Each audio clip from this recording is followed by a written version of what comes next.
बहुत से लोग नहीं जानते थे कि येज़िवेन कहां से आया था, लेकिन ऐसा लगता था कि वह वास्तव में बहुत घमंडी था।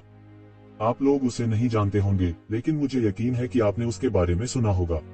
1 साल पहले डुआनलोंग वुयू हार गया था और जिस व्यक्ति ने उसे हराया था वह कोई और नहीं बल्कि हमारे सामने यह आदमी था। लाइफ स्टीलिंग स्कॉलर ने डुआनलोंग वुयू को बिना किसी सस्पेंस के हरा दिया। क्या वह घातक विद्वान है? मैंने सुना है कि वह बहुत शक्तिशाली है, लेकिन मैं विशिष्ट स्थिति नहीं जानता। यह दुख की बात है। हम सम्मानित डुआनलोंग परिवार हैं, लेकिन अब हमें बाहरी लोगों पर निर्भर रहना पड़ता है। येज़िवेन की ताकत खराब नहीं है। उसने पहले डुआनलोंग वुयू को हराया था, लेकिन डुआनलोंग वुयू पहले से कहीं अधिक मजबूत है, लेकिन वह फिर भी फैंग चेंगजी से हार गया। येज़िवेन कितना भी मजबूत क्यों न हो, मुझे डर है कि वह नहीं हो सकता फैंग चेंगजी की तुलना में। अब हम कुछ नहीं कर सकते। सम्राट का मंडप शक्तिशाली है और वे बहुत दूर चले गए हैं। हम क्या कर सकते हैं? बहुत से लोग चर्चा कर रहे थे और उनके दिव्य विचार आपस में जुड़े हुए थे। मैदान में फैंग चेंगजी ने येज़िवेन को देखा और अंत में उन्हें थोड़ी दिलचस्पी थी। इस समय येज़िवेन के पास अभी भी किसी ऐसे व्यक्ति की आभा थी जो अभी अभी परमेश्वर की परीक्षा को पार कर पाया था और उसकी शक्ति अकल्पनीय थी। मुझे उम्मीद नहीं थी कि डुआनलांग परिवार में कोई है जिसमें कुछ दम है, लेकिन अकेले हिम्मत बेकार है। तुमने मेरे सामने अहंकारी होने की हिम्मत कैसे की जब तुमने अभी अभी अपना दांव साबित किया है? फैंग चेंगजी ने आक्रामक रूप से कहा, लेकिन उसका स्वर धीमा और अस्वास्थ्यकर था। केवल येज़िवेन के प्रति अपना पूर्ण तिरस्कार व्यक्त कर रहा था। अपने दांव को साबित कर दिया, तरह तरह के, लेकिन यह आपको मारने के लिए काफी है, येज़िवेन ने धीरे से कहा। उसकी अभिव्यक्ति अपरिवर्तित थी और उसके पूरे शरीर की जादुई शक्ति उबल रही थी। डुआनलोंग परिवार की निश्चित भूमि की गहराई से रास्ते में उसने पहले ही अपनी सच्ची जीवन शक्ति को जादुई शक्ति में बदल दिया था। कुछ हद तक वह एक सिद्ध दाव से अलग नहीं लग रहा था। सिर्फ इतना था कि उनका जीवन अनंत नहीं हो सकता था। सच्ची जीवन शक्ति को जादू की शक्ति में बदलना, वही चाल उसके हाथों में पहले जैसी नहीं थी। यह जीवन स्तर का पूर्ण दमन था। इसीलिए एक कहावत थी कि सिद्ध दाव के नीचे चींटियां थी और उनकी तुलना बिल्कुल नहीं की जा सकती थी। उसने ब्रोकन ड्रैगन वुयू को देखने के लिए अपना सिर घुमाया। वह थोड़ा हैरान हुआ। उन्हें उम्मीद नहीं थी कि ब्रोकन ड्रैगन वुयू वास्तव में असफल होगा। जब ब्रोकन ड्रैगन वुयू अमर स्तर के मध्य में आगे बढ़ा तो उसने भी इसे महसूस किया। उसने सोचा कि अपनी ताकत से उसे हराने के लिए काफी होगा। किसने सोचा होगा कि उसे इतनी बुरी तरह पीटा जाएगा? टूटा हुआ ड्रैगन वुयू ने येज़िवेन को देखा, लेकिन एक शब्द भी नहीं कह सका। वह वास्तव में हार गया था और यह एक करारी हार थी। उसके पास कहने के लिए कुछ नहीं था, खासकर येज़िवेन के सामने। येज़िवेन ने कुछ नहीं कहा।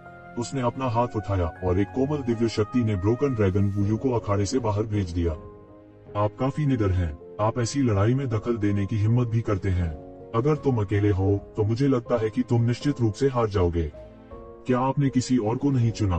फिर समय बचाने के लिए मेरे पास आओ। फैंग चेंगजी ने ठंडेपन से कहा। मुझे भी ऐसा ही लगता है। बेहतर होगा कि आप इंपीरियल वेपन पवेलियन से अपने लोगों को एक साथ मेरे पास आने दें। अन्यथा यह मत कहो कि जब तुम हारे तो हमने नियम बदल दिए। येज़िवेन ने बताया कि फैंग चेंगजी ने नियमों को बदल दिया था। इसे बेस्ट ऑफ 3 सिस्टम माना जाता था, लेकिन अब यह फैंग चेंगजी के लिए आमने सामने की लड़ाई बन गई थी। हालांकि लोगों को झुकना पड़ता था जब वे किसी और की छत के नीचे होते थे। इस बात का उल्लेख नहीं है कि ब्रोकन ड्रैगन वुयू बुरी तरह से हार गया था, इसलिए किसी ने नहीं सोचा था कि इसमें कोई समस्या है। मूर्ख और अज्ञानी, ऐसा लगता है कि ईश्वरीय क्लेश से गुजरने के कारण तुम सब कुछ भूल गए हो। फैंग चेंगजी ने ठंडेपन से कहा, मैं अकेला ही तुमसे निपटने के लिए काफी हूँ। बेहतर होगा कि तुम एक अच्छा आराम कर लो। भले ही तुमने ब्रोकन ड्रैगन वुयू को अभी हरा दिया हो, मुझे डर है कि यह आसान नहीं था। मैं तुम्हारा फायदा नहीं उठाऊंगा। येज़िवेन अपने हाथों को उसकी पीठ के पीछे करके खड़ा था। बस इतना ही। फैंग चेंगजी ने अपना मुंह खोला और अचानक सांस ली। अचानक भूतिया विलापों का एक विस्फोट हुआ और अनगिनत खजाने आश्चर्यजनक गति से उसके शरीर में उड़ गए। लगभग तुरंत ही उसके शरीर की अधिकांश मौलिक क्यूई जो समाप्त हो गई थी, बहाल हो गई थी। सभी ने ठंडी हवा की सांस ली। क्या अद्भुत पुनर्प्राप्ति क्षमता है! क्या युद्ध में उनका धीरज अंतहीन नहीं होगा? कई लोगों के रंग बदले। कई लोगों की राय में येज़िवेन निश्चित रूप से फैंग चेंगजी का मुकाबला नहीं कर सकती थी। केवल एक चीज जिस पर वह भरोसा कर सकता था वह यह थी कि उसने फैंग चेंगजी की तुलना में कम ऊर्जा का उपभोग किया था। हालांकि दोनों पक्ष लगभग समान स्तर पर आ गए थे। ऐसी शक्ति को अद्भुत कहा जा सकता है। इसमें कोई संदेह नहीं था कि फैंग चेंगजी के पास एक अद्भुत पुनर्प्राप्ति शक्ति तकनीक थी। टूल एम्परर पवेलियन में वास्तव में कई अद्भुत शक्ति तकनीकें थी। अब हमें क्या करना चाहिए? येज़िवेन को अभी भी थोड़ा फायदा था। हालांकि यह बढ़त अब खत्म हो गई है। यह येज़ेबेल बहुत लापरवाह है। वह अभी दाव दायरे में पहुंचा है। उसकी तुलना फ्रैंक चेंगर्जी से कैसे की जा सकती है? यह सही है, उसे शुरू से ही हमला करना चाहिए था।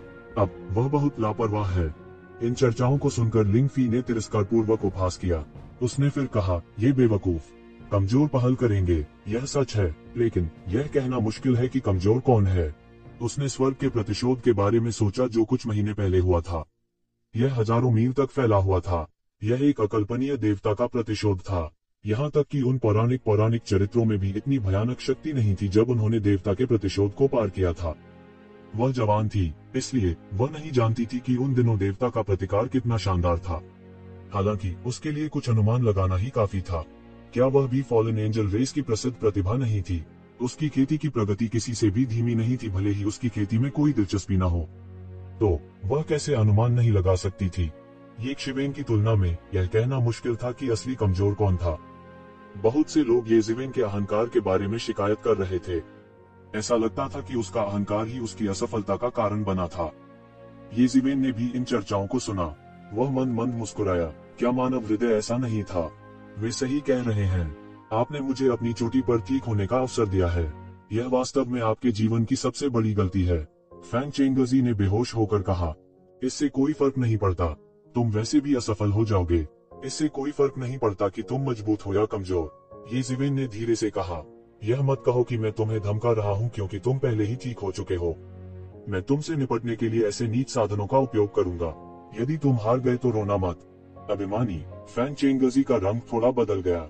उसे उम्मीद नहीं थी कि येज़ेबेल इस समय भी इतनी जिद्दी होगी। अगर ऐसा है तो मैं तुम्हें मार डालूंगा। उसके हाथ में तलवार दिखाई दी। इस तलवार की तलवार ऊर्जा क्षैतिज और लंबवत उठी। यह जबरदस्त शक्ति से भरा हुआ था। यह बढ़ गया और अपनी जादुई शक्ति के प्रचलन के तहत एक आश्चर्यजनक शक्ति जारी की। फूश, तलवार ऊर्जा येज़ेबेल की ओर गिर गई।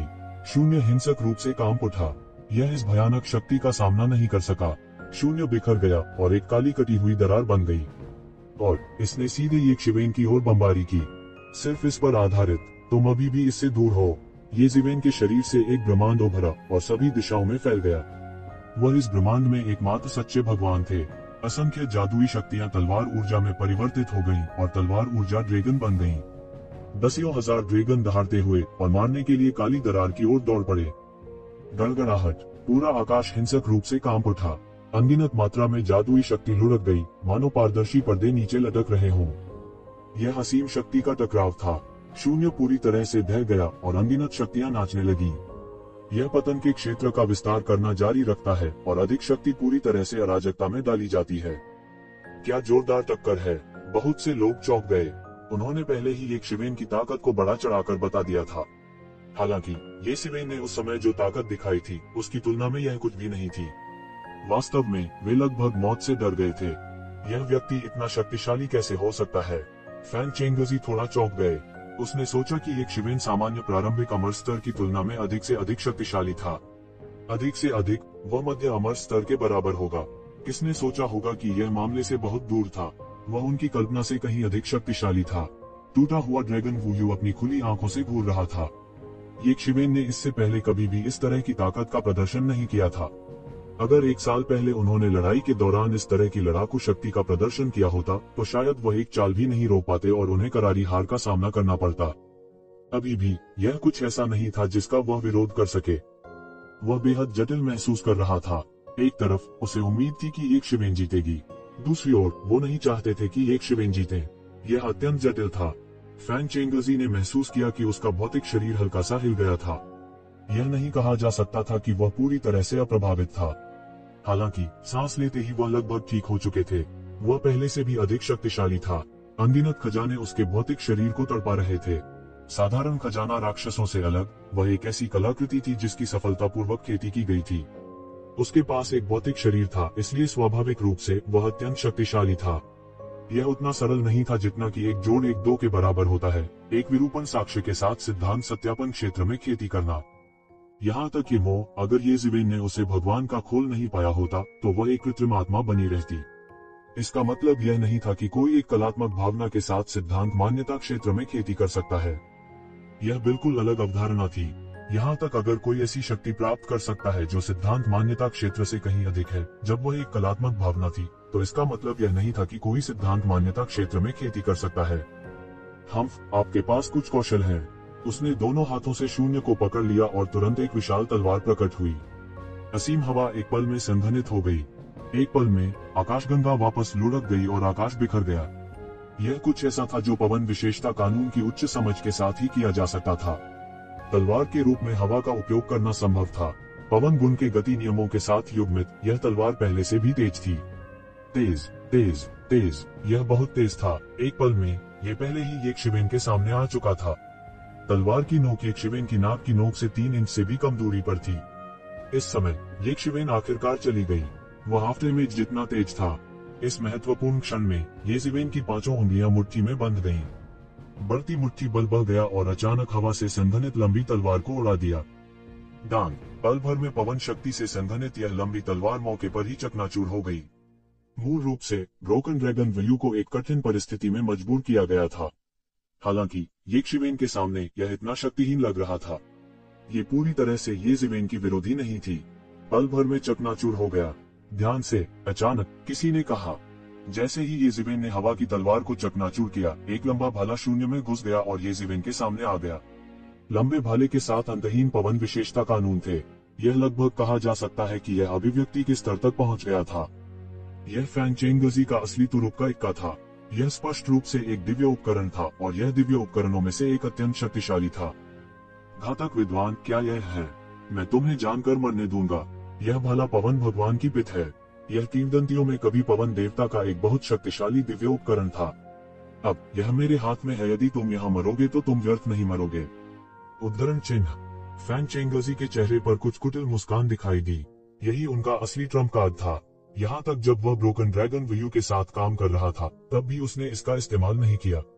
लेकिन अब उसने यह सब एक ही बार में इस्तेमाल कर लिया। यहाँ तक वो भी उस खतरे को महसूस कर सकता था जो येज़ेबेल उसके लिए लाया था। कुछ ही वह संकेत किसी काम का नहीं लग रहा था, क्योंकि जब आवाज गिरी तो भाला पहले ही येज़ेबेल के शरीर को भेद चुका था, पूरी तरह से उसके दिल को भेद गया।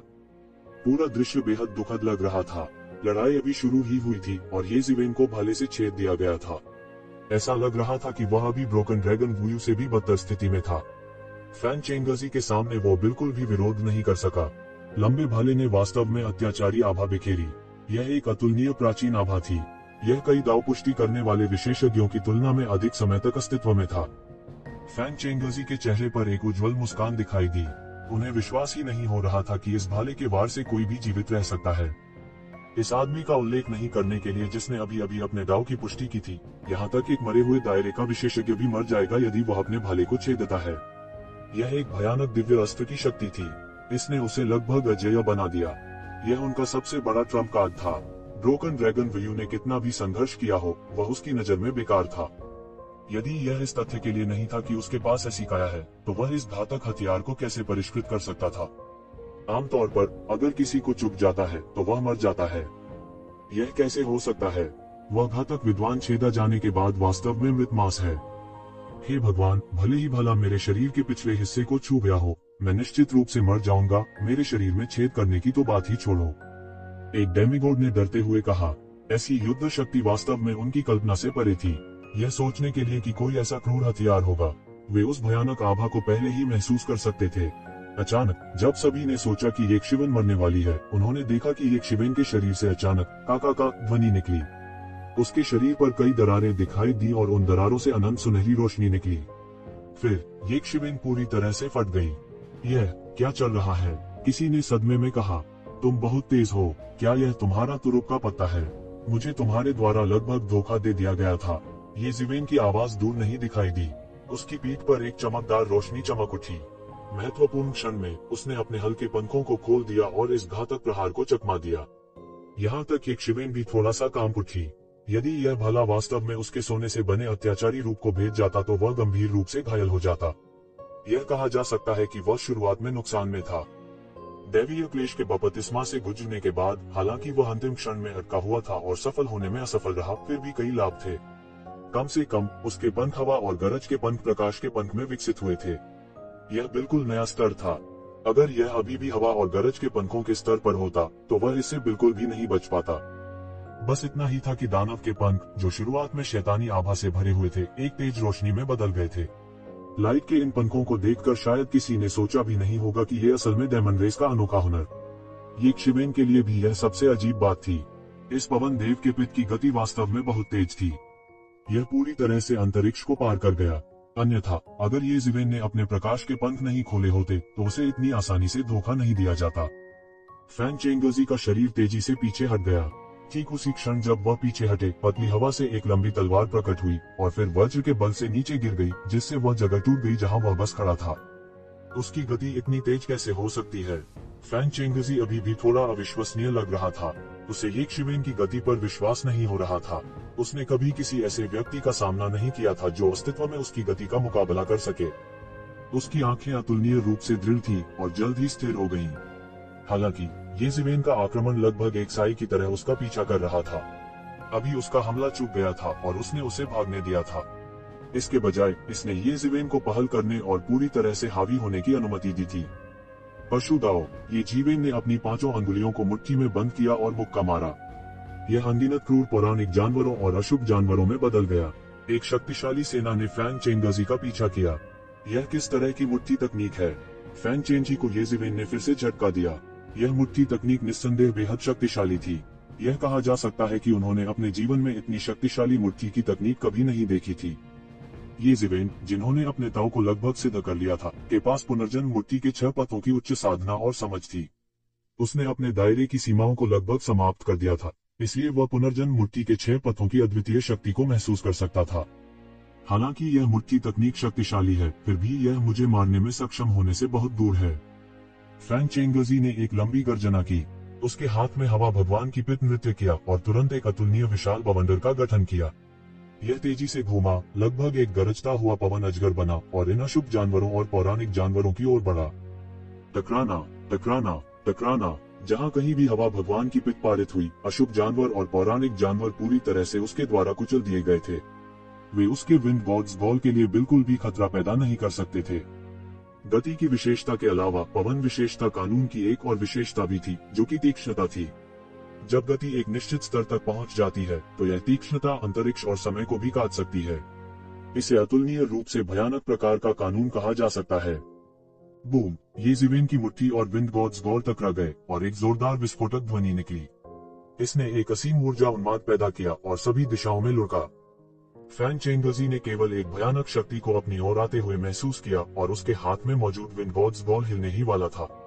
उसने जल्दी से लंबे भाले को हटा दिया और दूसरे हमले के लिए अपनी ताकत इकट्ठी की।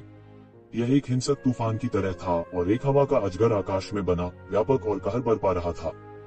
जमीन पर पड़े अनगिनत पत्थर बह गए और बड़े बड़े पत्थर एक एक करके ऊपर उड़ गए। ऐसा इसलिए था क्योंकि वे पवन विशेषता कानून से आकर्षित थे।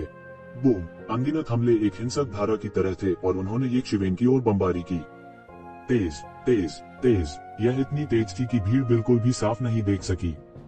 सभी कानूनों को तोड़ने के लिए एक तलवार। ये ज़िवेन की तलवार भाले के ताऊ की इस असीम धार में फूट गई। तलवार की रोशनी फूट पड़ी और एक पल में यह धार पूरी तरह से टूट गई। टकराना, टकराना, टकराना। एक पल में वे पहले से ही 1000 वार, 10,000 वार कर चुके थे। सबकी आंखें दबा आई थी और वे दोनों की हरकतों को साफ नहीं देख पा रहे थे। वे दोनों गति का उपयोग गति से लड़ने के लिए कर रहे थे। फैन चेंजी का नियंत्रण और पवन विशेषता कानून की समझ आम लोगों के लिए एक अकल्पनीय स्तर तक पहुंच गई थी और ये ज़िवेन जरा सा भी कमतर नहीं था। हालांकि उसने अपने हल्के पंख नहीं खोले, लेकिन उसकी गति बिल्कुल भी धीमी नहीं थी। वास्तव में वह और भी तेज था। हालांकि भीड़ दोनों की हरकतों को स्पष्ट रूप से नहीं देख सकती थी। कुल मिलाकर यह फैन चेंगर्जी ही थे जो कदम दर कदम पीछे हट रहे थे। यह अभी भी देखा जा सकता था और ये शिवेन द्वारा उसे पूरी तरह से दबा दिया गया था। हुश! फैन चेंगर्जी अचानक उड़ गए और लड़ाई से अलग हो गए। उनका पूरा व्यक्ति हवा में उड़ गया। उसके पीछे एक पूरी दुनिया बनी थी। सारी दुनिया के ऊंचे ऊंचे पहाड़, उफनती नदियां और विशाल और असीम समुद्र सब साफ साफ दिखाई दे रहे थे। यह एक ऐसा संसार था जिसे उसने हवा की विशेषता की शक्ति से संघनित किया था। यह वास्तव में एक विश्व का भ्रूण रूप था और एक अदृश्य विश्व दबाव फैल गया था। फैन चेंगर्जी ने एक लंबी दहाड़ निकाली और अपना मुंह चौड़ा कर लिया। सैकड़ों मील के दायरे में कीमती आभा ने एक लंबा अजगर बनाया और उसके मुंह में चूसा गया। मानचित्र पर सब कुछ स्पष्ट और अधिक सजीव हो गया। यह संसार उनकी शक्ति का सार था। उसने अपने सबसे मजबूत साधनों का प्रदर्शन किया और धीरे धीरे कुचल दिया। कोई नहीं जानता था कि यह कैसी दुनिया है, लेकिन उसने इससे शक्ति उधार ली थी।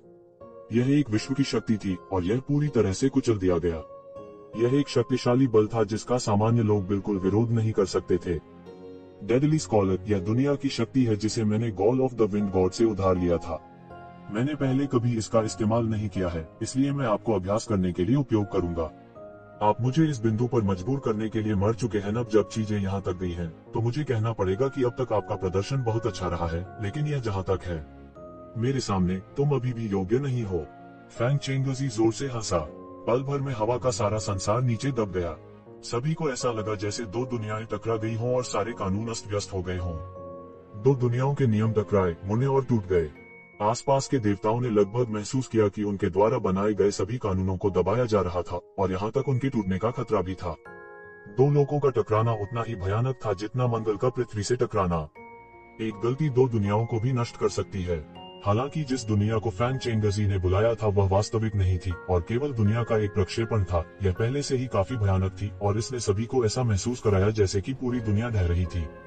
यह बिजली की गति से ये शिवेन को दबाते हुए नीचे आया। ये जिवेन ने न केवल फैंग चेंगजी को हराया, बल्कि वह उनके इक्विपमेंट सम्राट पवेलियन को भी मौखिक रूप से अपमानित करना चाहता था। वह बस माफ नहीं कर रहा था और उन्हें धमकाने में बहुत दूर जा रहा था। ये जिवेन की प्रतिक्रिया तेज थी। वह अचानक फैंग चेंगजी के सामने दौड़ा और फिर से मुक्का मारा। पुनर्जन्म मुट्ठी के 6 पथों का मानव दाव मुट्ठी एक दुनिया में बदल गया और उसे जमकर दबा दिया। हालांकि परिणाम उनकी अपेक्षाओं से बिल्कुल परे था। ये जिवेन ने इसे आसानी से ब्लॉक कर दिया। सारे संसार की शक्ति उसका कुछ नहीं बिगाड़ सकती थी। वह बार बार बचना चाहता था, हालांकि ये जिवेन ने उसे ऐसा करने का अवसर नहीं दिया। उनका रंग काफी बदल गया, हालांकि उसके हाथ बिल्कुल भी धीमे नहीं हुए। उनके हाथ में हवा का झोंका भगवान का साहस दिखाई दिया। फिर एक आश्चर्यजनक भाले की रोशनी ने ये शिवेन पर पलटवार किया। इसने आकाश में ऊपर विस्फोट किया और असीम अंतरिक्ष विक्षोभ का निर्माण किया। यह एक हिंसक टक्कर थी। यह विश्व सत्ता की भीषण टक्कर थी।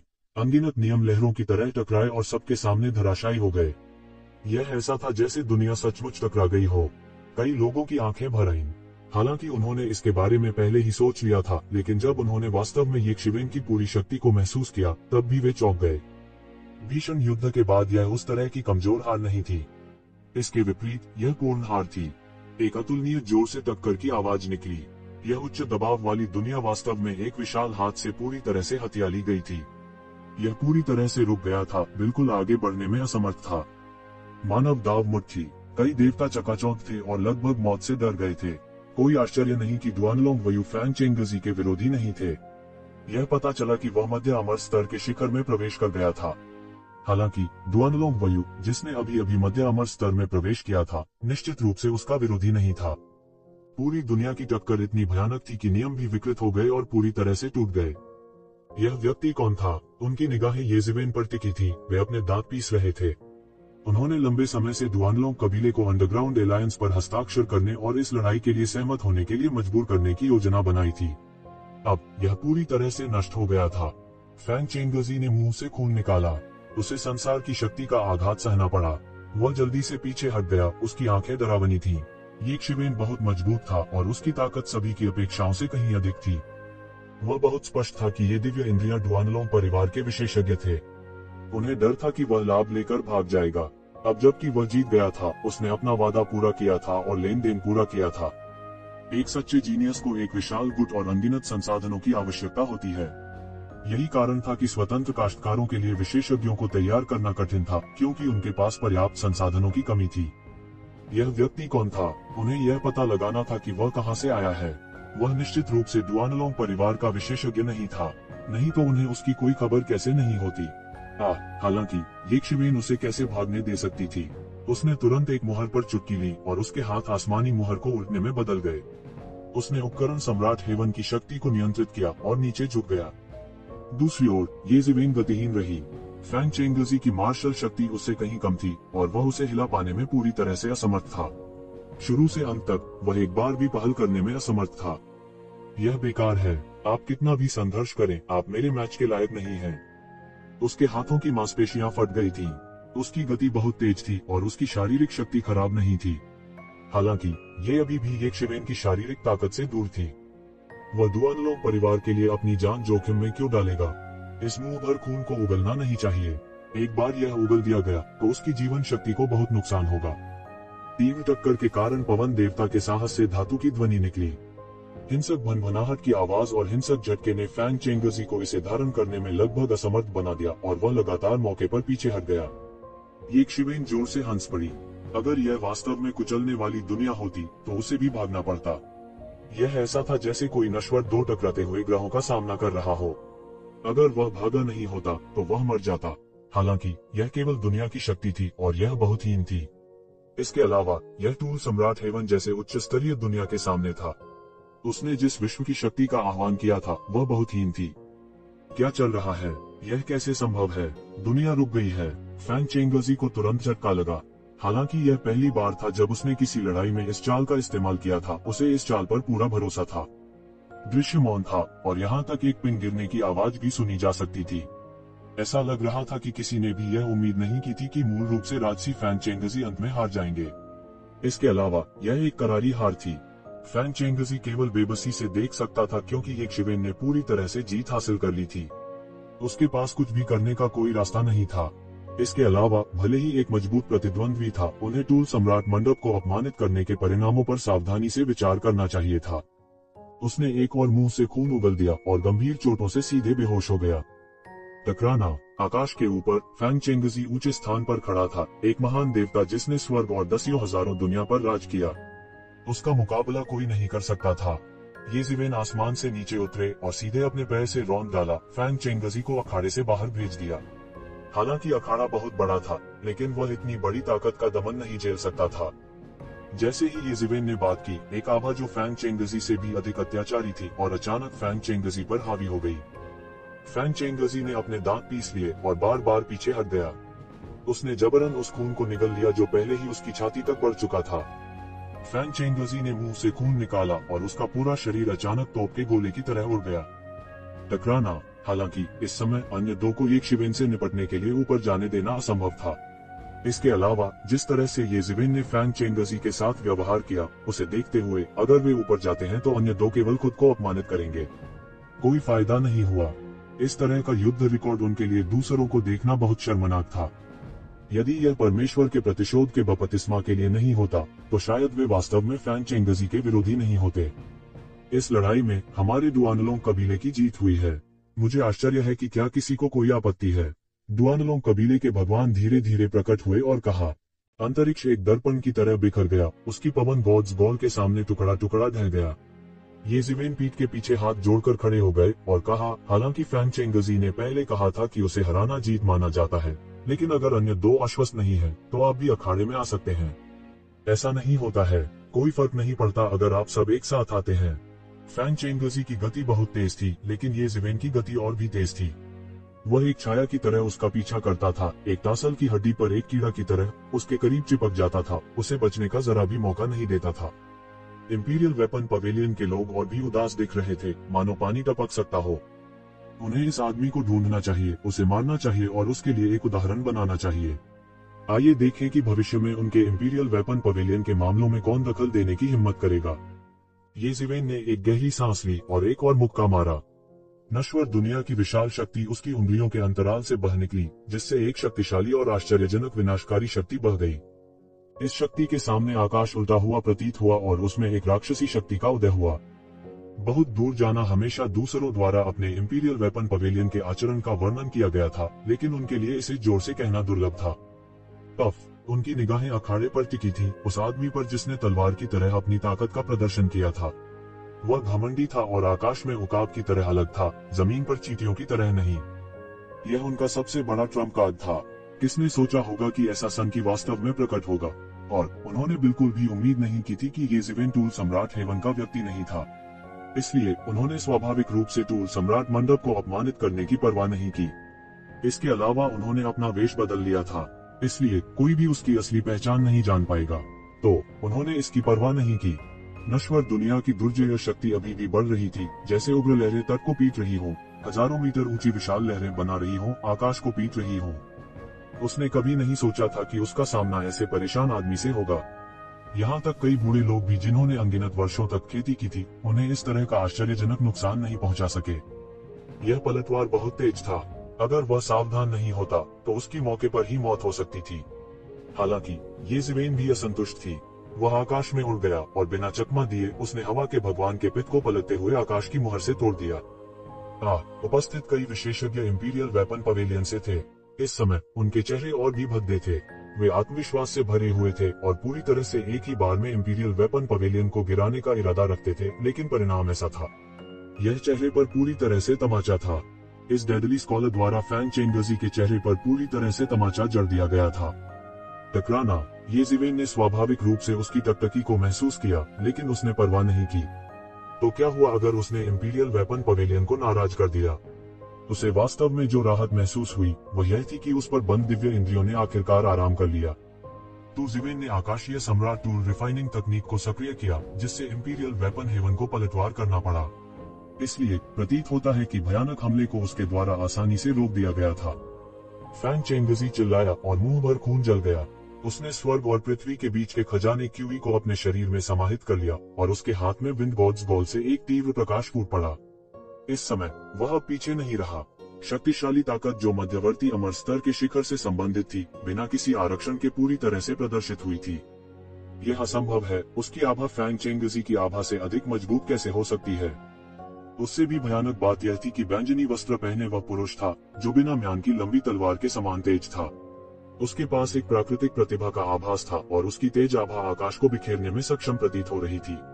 फैंग चेंगजी जैसी अत्याचारी ताकत को दबाने में सक्षम होने के लिए ये ज़िवेन कितनी मजबूत थी। धत्तेरी की। इस समय उनमें से कई लोगों को याद था कि डुआनलिंग कबीला अभी भी कुछ समय के लिए बड़ी धूमधाम से भर्ती कर रहा था। उन्हें इसकी जरा भी परवाह नहीं थी। आखिरी मिनट की ऐसी चीज वास्तविक विशेषज्ञों को कैसे आकर्षित कर सकती है? दोनों पक्षों ने एक चौंकाने वाली टक्कर को अंजाम दिया और शून्य उनके सामने पूरी तरह से ढह गया। इस समय सभी कानून पूरी तरह से विकृत थे। टकराना। पफ। ये सही था। ये ज़िवेन की असली ताकत थी। हालांकि वह अंततः अपने दाव को साबित करने में विफल रहा, लेकिन वह केवल अपने जीवन काल में ही अटका रहा। अन्य पहलुओं में वह एक देवता से अलग नहीं था। उनकी युद्ध शक्ति एक ही बार में मध्यवर्ती अमर स्तर से उन्नत अमर स्तर तक तुलनीय थी। इंपीरियल वेपन पवेलियन, जो कई वर्षों से स्थापित किया गया था, यह नहीं पता था कि इस तरह के अपमान को महसूस किए हुए उन्हें कितना समय हो गया है। ड्वानलोंग पेट्रियार्क का चेहरा मुस्कान से दमक रहा था। उनके जैसा चतुर व्यक्ति भी अपनी मुस्कान नहीं छिपा सकता था। कारण बहुत साधारण था। ऐसा नहीं था कि ड्वानलोंग कबीले ने इंपीरियल वेपन पवेलियन के चेहरे पर थप्पड़ मारा था, लेकिन इंपीरियल वेपन पवेलियन के चेहरे पर थप्पड़ मारने के बाद भी वे ब्रोकन ड्रैगन स्टोन को रखने में कामयाब रहे। हालांकि टूटा हुआ ड्रैगन स्टोन खो गया था। यह एक वास्तविक आपदा होगी यदि वे पराजित होने के बाद ब्रोकन ड्रैगन स्टोन को नहीं सौंप सके। दुर्भाग्य से वह यह घोषणा नहीं कर सका कि इस समय टूटा हुआ ड्रैगन स्टोन चोरी हो गया था। द ब्रोकन ड्रैगन स्टोन ड्वानलोंग कबीले की नींव थी। यह ड्वानलोंग कबीले का सबसे महत्वपूर्ण पैतृक खजाना भी था। एक बार खबर फैल गई तो परिणाम अकल्पनीय होंगे। अब वह केवल एक ही काम कर सकता था कि वह खबर को छुपाए और फिर टूटे हुए ड्रैगन स्टोन के ठिकाने की खोज को तेज करे। उसे टूटे हुए ड्रैगन स्टोन को ढूंढना होगा, भले ही उसे वेपन रॉयल हेवन को उल्टा करना पड़े। उनकी निगाह स्वाभाविक रूप से उन बाहरी लोगों पर पड़ी जो हर 100,000 वर्षों में एक बार वेपन रॉयल हेवन के आकर्षण को कमजोर कर देते थे। क्योंकि पतित परी एक बाहरी व्यक्ति थी, वह उनसे संबंधित होनी चाहिए। अपने सपनों में भी वह सोच भी नहीं सकता था कि टूटे हुए ड्रैगन स्टोन वाला व्यक्ति उसके साथ है। उन्होंने इस बारे में बिल्कुल नहीं सोचा। ड्वानलोंग कबीला पूरे साल टूटे हुए ड्रैगन स्टोन से निपटता रहा, लगातार इसे परिष्कृत करता रहा। इसलिए टूटे हुए ड्रैगन स्टोन का पता लगाने के लिए उनके पास अपना विशेष तरीका था। इसलिए वे लगातार लिंगफी को ढूंढ सकते थे। हालांकि जब टूटा ड्रैगन स्टोन ये ज़िवेन के हाथों में था तो इसे त्यानेवान मिर द्वारा काट दिया गया था। यही मूल कारण था कि वे इसे बाद में क्यों नहीं खोज सके। वे आखिरकार चिंता करने लगे, लेकिन यह बेकार था। त्यानेवान मिर की रहस्यमयता और शक्ति उनकी क्षमता के दायरे से बाहर थी। इस समय टूल सम्राट मंडप के लोग चाहे कितने भी अनिच्छुक क्यों न हो, उनके लिए अपने ही मुंह पर तमाचा मारना असंभव था। वे केवल गुस्से में व्यक्त कर सकते थे कि यह अर्थहीन था। फिर वे फैंग चेंगजी के साथ चले गए जो पहले ही बेहोश हो चुके थे। जाने से पहले उन्होंने नफरत भरी नजरों से ये ज़िवेन को देखा। वे उसकी उपस्थिति को पूरी तरह से रिकॉर्ड करना चाहते थे।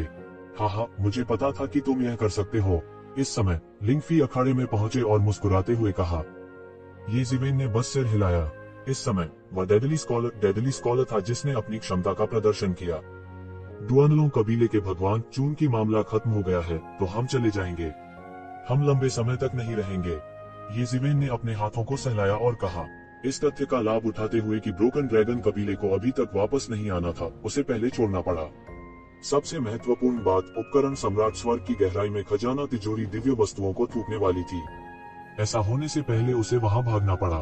लिंगफी को ये जिवेन और डुआनलोंग कबीले के बीच के गंदे व्यवहार के बारे में नहीं पता था क्योंकि वो पहले चली गई थी। हालांकि इसने उसे बिना किसी कारण के ये शिवेन के पक्ष में खड़े होने से नहीं रोका। इंतजार। डुआनलोंग परिवार के मुखिया ने अपना मुंह खोला। लाइफ स्टीलिंग स्कॉलर, मुझे पता है कि हमारे डुआनलोंग परिवार ने इस बार कुछ गलत किया है। हालांकि भले ही आपने हमें जीतने में मदद की है, आपने इक्विपमेंट सॉवरेन पवेलियन को भी नाराज किया है। क्या आपने भविष्य पर विचार नहीं किया है? यह कहा जा सकता है कि हमारे डुआनलोंग कबीले के अलावा कोई और आपको अंदर ले जाने के लिए इक्विपमेंट सम्राट के मंडप को अपमानित करने का जोखिम नहीं उठाएगा। इसलिए यह कहा जा सकता है कि आपके पास कोई रास्ता नहीं है। मुझे आशा है कि आप इसके बारे में ठीक से सोचेंगे। उद्धरण चिन्ह। तुम मुझे धमकी दे रहे हो। ये जिवेन की तलवार जैसी भौहें थोड़ी जुरीदार हैं। उनके चेहरे की भौहें उनकी कनपटियों तक पहुंच चुकी थी। कहा जा सकता है कि वह अत्यंत वीर था। इस समय वह गुस्से में था और उसकी प्रभावशाली आभा अचानक बढ़ गई। डुआनलोंग फैमिली हेड, मुझे डर है कि दूसरों को अपने डुआनलोंग परिवार में शामिल होने की धमकी देना परिवार के मुखिया का आचरण नहीं है। लिंगफी अपने हाथों को उसकी पीठ के पीछे रखकर आगे बढ़ी, डुआनलोंग परिवार के मुखिया की ओर देखा और कहा। वह अपने सामान्य चंचल स्वर से बिल्कुल अलग थी। वह वास्तव में परिवार के मुखिया की तरह व्यवहार करती थी। लिंगफी ने आगे कहा, एक परिवार के मुखिया के रूप में मुझे लगता है कि सबसे महत्वपूर्ण बात यह है कि दिल में सहनशीलता होनी चाहिए। मुझे यह मत बताओ कि हर कोई जो आपके डुआनलोंग परिवार पर भरोसा नहीं करता है, उसे आपसे खतरा होगा। भविष्य में आपके डुआनलोंग परिवार से संपर्क करने का साहस कौन करेगा? चैंपियनशिप जीतने में हम पहले ही आपकी मदद कर चुके हैं। यह कहा जा सकता है कि हमने अपना वादा पूरा किया है। कहने के लिए और क्या बचा है? उद्धरण चिन्ह। डुआनलोंग परिवार के मुखिया को समझ नहीं आ रहा था कि हंसे या रोएं। वह परिवार का मुखिया कैसे हो सकता है? क्या उसे सबक सिखाने के लिए इस छोटी लड़की की जरूरत थी? हालांकि वह इस समय केवल अपने गुस्से को निगल सकता था और कहा, बिल्कुल नहीं, मैं इतना सस्ता नहीं हूँ। मैं आपको केवल सद्भावना से याद दिला रहा हूँ। उपकरण सम्राट मंडप इस मामले को जाने नहीं देगा। इस बार उनके मन में वास्तव में ऐसे विचार नहीं थे, क्योंकि उनकी राय में यह बिल्कुल भी आवश्यक नहीं था। जब तक उन्होंने पर्दे के पीछे की आग में घी डालने का काम किया, वे स्वाभाविक रूप से उन दोनों को आसानी से भर्ती कर पाएंगे जब उनके पास जाने के लिए कोई जगह नहीं होगी। तो क्यों? ये जिवेन ने पूछा। आप दोनों युवा हैं, इसलिए आपने इसके बारे में नहीं सुना होगा। उपकरण सम्राट स्वर्ग की गहराई में एक खजाना घर है। हर 100,000 वर्षों में बड़ी संख्या में दिव्य वस्तुओं को बाहर निकाला जाएगा। डुआनलोंग परिवार के मुखिया ने दोनों को देखा और कहा। इस समय जिस स्थान पर वे तीनों खड़े थे, वह पहले से ही एक उपस्थान में था। अनजाने में वे पहले ही स्थान बदल चुके थे। कहने के लिए डुआनलोंग परिवार के मुखिया के साधन स्वाभाविक रूप से अनावश्यक थे। जाहिर है वह दूसरों के द्वारा नहीं सुनना चाहता था। ये शिवेन ने इसे देखा, लेकिन उसने इसे रोका नहीं। उसकी आंखें अचानक चमक उठी। वे अकेले नहीं थे जो खजाने के दैवीय वस्तुओं को थूकने के मामले के बारे में चिंतित थे। इक्विपमेंट एम्परर हेवन के ये मूल निवासी भी बहुत चिंतित थे। मैंने भी इस मामले के बारे में सुना है, ये जिवेन ने धीरे से कहा। हाल ही में इस मामले के बारे में काफी चर्चा हुई है। इसके बारे में न सुनना असंभव है। यह अच्छा है कि आपने इसके बारे में सुना है। आपको पूरी कहानी के बारे में भी पता होना चाहिए। यह खजाना घर उपकरण सम्राट द्वारा अतीत में छोड़ दिया गया था। यह हमारे उपकरण सम्राट स्वर्ग का है। प्रत्येक 100,000 वर्षों में उन बाहरी लोगों द्वारा बनाई गई खामियों को दूर करने के लिए बड़ी संख्या में दैवीय वस्तुओं को थूक दिया जाता है। हर बार यह एक अतुलनीय क्षति है। डुआनलोंग परिवार के मुखिया की आंखों से एक भयावह ठंडी रोशनी निकल रही थी। हालांकि वह नहीं जानता था कि उसके सामने दो बाहरी लोग खड़े थे। तो क्या हुआ? लिंगफी ने पूछा। इस स्थिति को समाप्त करने का समय आ गया है। हमारे प्रमुख बलों की संयुक्त चर्चा के परिणामों के अनुसार हमें उन सभी को एक झटके में पकड़ना चाहिए। डुआनलोंग परिवार के मुखिया ने ठंडेपन से कहा, अतीत में हमने उन बाहरी ताकतों के साथ समझौते का पालन किया, हालांकि वे अधिक से अधिक अत्यधिक हो रहे हैं। डुआनलोंग फैमिली हेड ने ब्रोकन ड्रैगन स्टोन के गायब होने के बारे में सोचा। वह और भी उग्र हो गया। उसका गुस्सा बस बेकाबू था। हालांकि बहुत जल्द उसकी अत्यंत गहरी चतुराई ने उसे शांत कर दिया। लेकिन जहां तक मुझे पता है, उस समय हमारे उपकरण सम्राट हेवन ने बाहरी लोगों के बीच चोटी के विशेषज्ञों के साथ एक समझौता किया था। इन बाहरी लोगों में दुनिया के असंख्य लोगों की चरम शक्तियां शामिल थीं। अगर हम उन सभी को एक झटके में पकड़ लेते हैं, तो हमारे उपकरण सम्राट स्वर्ग भी इस तरह के भयानक प्रतिशोध को सहन नहीं कर पाएंगे। येज़ेबेल ने अस्थायी रूप से पूछा। उन्होंने दोनों पक्षों के बीच समझौते के बारे में भी सुना था। यह था दोनों पक्षों के बीच हुए समझौते का नतीजा। इतना बड़ा नुकसान कोई उठाने को तैयार नहीं था। वह अतीत में था। अब स्थिति पूरी तरह से बदल गई है। यह अब पहले जैसा नहीं रहा। दुआनलोंग परिवार के मुखिया ने कहा, इस बार हम उन्हें सबक सिखाने का इरादा रखते हैं। हम उन सभी को एक झटके में पकड़ लेंगे। आइए देखें कि भविष्य में कौन हमारे उपकरण सम्राट स्वर्ग का लालच करने की हिम्मत करेगा। आपको पता होना चाहिए कि हम असंख्य स्वर्गों में सबसे शक्तिशाली ताकतों में से एक हैं। उपकरण सम्राट स्वर्ग सम्राट स्तर के विशेषज्ञों से उत्पन्न हुआ। उनका अहंकार राजा स्तर के संप्रदायों से ऊपर था। येज़ेबेल ठंडी हवा की सांस लेने के अलावा और कुछ नहीं कर सकती थी। इस बार हजारों विशेषज्ञ आए थे। यदि उपकरण सम्राट स्वर्ग ने उन सभी को एक झटके में पकड़ लिया, तो परिणाम अकल्पनीय होंगे। डेमिगोड विशेषज्ञों की तुलना में उन पुराने राक्षसों का उल्लेख नहीं करना, लेकिन अनगिनत वर्षों से खेती की गई प्रतिभाएं भी यहाँ मर सकती हैं। यदि यह मामला सफल हुआ और फैल गया, तो असंख्य स्वर्ग और असंख्य स्वर्ग चौंक जाएंगे।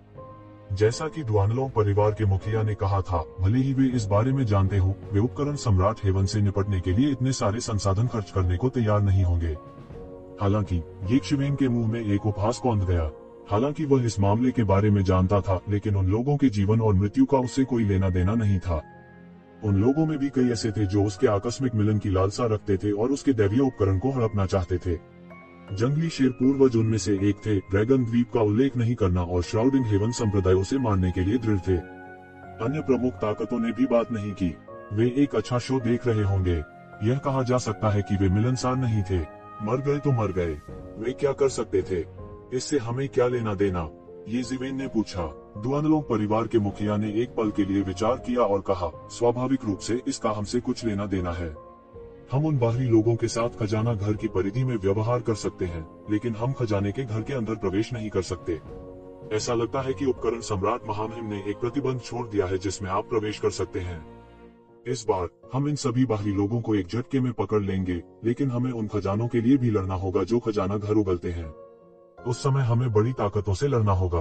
कहने की जरूरत नहीं है, आंतरिक प्रतिस्पर्धा आप युवा लोगों पर निर्भर करेगी। मैं चाहता हूं कि आप दोनों हमारे दुआनलोंग परिवार की टीम को उपकरण सम्राट मंडप द्वारा मारे जाने से बचाने के लिए टीम का नेतृत्व करें। यह एक सौदा है, इसके बारे में कैसे? उद्धरण चिन्ह। दुआनलोंग परिवार के मुखिया ने येज़ेबेल को देखा।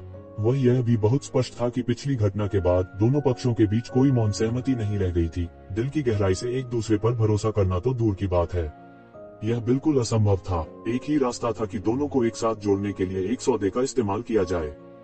उसके दिल में वह और भी कड़वा था। उसने गुप्त रूप से उस व्यक्ति को शाप दिया जिसने बिना अनुमति के कार्य किया। वह बस एक सुअर का सिर था। उसने न केवल स्पष्ट रूप से देखे बिना कार्य किया, बल्कि वह सफल भी हुआ। अब उनके जैसे विशेषज्ञ को युवा पीढ़ी से मदद मांगनी पड़ी। यह बेहद शर्मनाक था। एक सौदा स्वाभाविक रूप से संभव है, लेकिन आप क्या भुगतान कर सकते हैं? येज़ेबेल ने पूछा। हम एक बार आपकी रक्षा कर सकते हैं। यदि आप उपकरण सम्राट मंडप की खोज का सामना करते हैं, तो हम आपको एक बार बचा सकते हैं। यह कैसा रहेगा? दुआनलोंग परिवार के मुखिया ने कहा। हाँ, कितना अच्छा खोखला वादा है। आप खाली हाथ एक सफेद भेड़िया बनाना चाहते हैं। इतनी अच्छी बात कैसे हो सकती है? इसके अलावा यह मामला आपकी वजह से शुरू हुआ। अब आप वास्तव में हम दोनों को आपके लिए काम करने के लिए इस तरह के भ्रामक वादे का इस्तेमाल करते हैं। स्वाभाविक रूप से आपको कुछ व्यवहारिक के साथ आना होगा। उद्धरण चिन्ह। येज़ेबेल का जवाब दुआनलोंग परिवार के मुखिया की उम्मीदों से पूरी तरह से अलग था। उसने मूल रूप से सोचा था कि यह एक महान वादा था। यदि वे उन्हें बचाना चाहते, तो वे निश्चित रूप से उपकरण सम्राट मंडप का अपमान करते। किसने सोचा होगा कि ये दोनों बाहरी थे?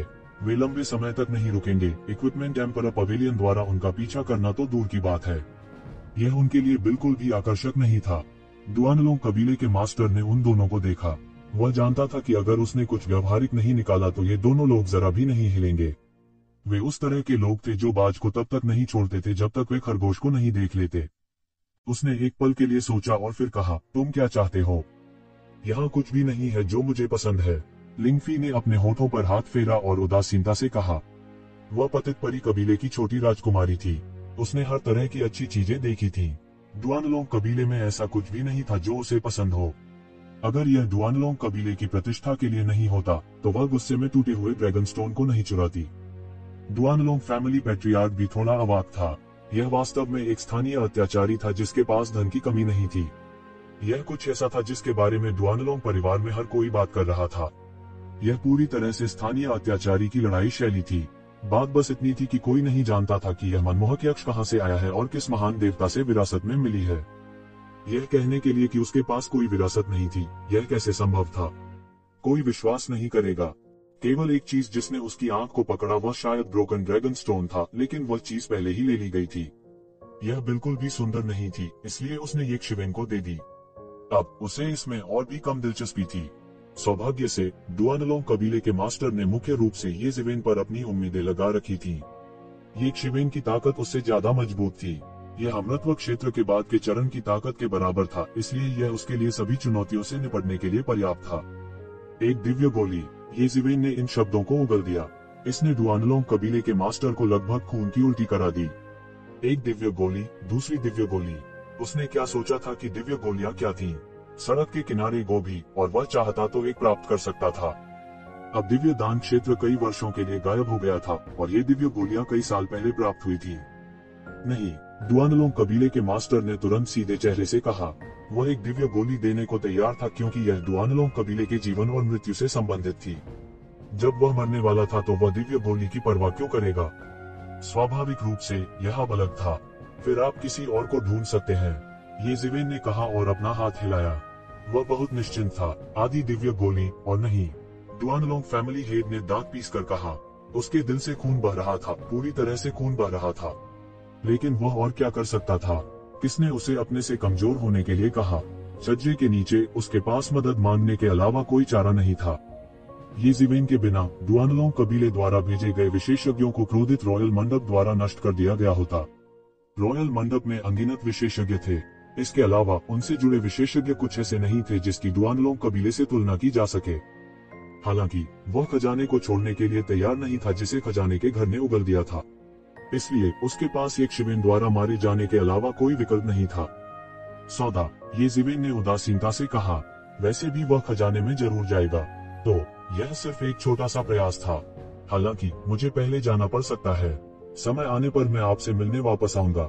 आपको बस आधी दिव्य गोली तैयार करने की जरूरत है, ये शिवेन ने कहा। ब्रोकन ड्रैगन फैमिली के पैट्रियार्क ने सिर हिलाया। इसके बारे में सोचने के बाद यह सबसे उपयुक्त तरीका था। ये शिवेन के भाग जाने के बारे में चिंता करने की कोई जरूरत नहीं थी। डुआनलोंग कबीले को छोड़ने के बाद ये शिवेन ने जल्दी से रूपांतरित ईश्वर रसातल की तलाश की। वह अन्य लोगों के जीवन और मृत्यु को अनदेखा कर सकता था, लेकिन वह ट्रांसफॉर्मिंग गॉड रसातल में लोगों के जीवन और मृत्यु को अनदेखा नहीं कर सकता था। वह इतना क्रूर नहीं था।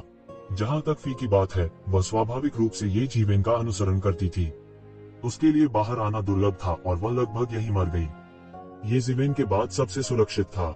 स्वर्गीय उपकरण सम्राट स्वर्ग में तूफान मंडरा रहा था, लेकिन विदेशी विशेषज्ञ इससे पूरी तरह अनजान थे। वे स्वर्गीय उपकरण सम्राट हेवन में बिखरी हुई दिव्य कलाकृतियों या शायद दिव्य कलाकृतियों के टुकड़ों की खोज करना जारी रखते थे। उन्होंने आने वाले खतरे पर ध्यान नहीं दिया। उन्होंने यह भी उम्मीद नहीं की थी कि हथियार सम्राट स्वर्ग अनगिनत वर्षों के समझौते का उल्लंघन करेगा और उन सभी को एक झटके में पकड़ लेगा। समय समय पर उन्होंने सुना कि किसी को एक दिव्य उपकरण का टुकड़ा मिला, या एक लापता दिव्य उपकरण, या कभी कभी एक दिव्य वस्तु मिली। ड्रैगन द्वीप और कवरिंग हेवन संप्रदाय अभी भी ये शिवेन के ठिकाने की तलाश कर रहे थे, लेकिन उनके पास जरा सा भी सुराग नहीं था। कोई नहीं जानता था कि ये शिवेन अभी शस्त्र सम्राट स्वर्ग की गहराइयों से लौटा है। उनके लिए शस्त्र सम्राट स्वर्ग की गहराई में अनगिनत विशेषज्ञ थे। यह बहुत खतरनाक था। जब तक खजाना घर अंतिम समय में दिव्य वस्तुओं को नहीं उगलता, तब तक वे कभी भी लापरवाही से नहीं आएंगे। इसलिए वे हथियार सम्राट स्वर्ग की गहराई में हुए परिवर्तनों के बारे में कुछ नहीं जानते थे। हालांकि ये शिवेन के बाहर आते ही एक बहुत बुरी खबर मिली, अर्थात ट्रांसफॉर्मिंग गॉड एबिस के लोग एक अत्यंत शक्तिशाली ट्रेजर दानव जनजाति से घिरे हुए थे। कुछ दिनों तक यह खबर फैली थी। कई लोगों की नजर में ट्रांसफॉर्मिंग गॉड एबिस के लोग लगभग मर चुके थे। हालांकि उनके पास कई विशेषज्ञ थे, लेकिन वे स्थानीय दबंग नहीं थे। जैसा कि कहा जाता है, एक मजबूत अजगर एक स्थानीय बदमाशी को दबा नहीं सकता।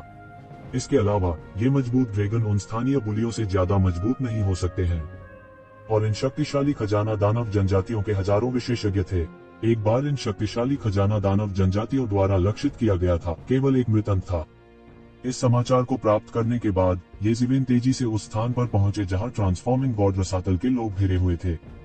उसने अपने हल्के पंखों को खोल दिया और पूरी गति से उड़ गया।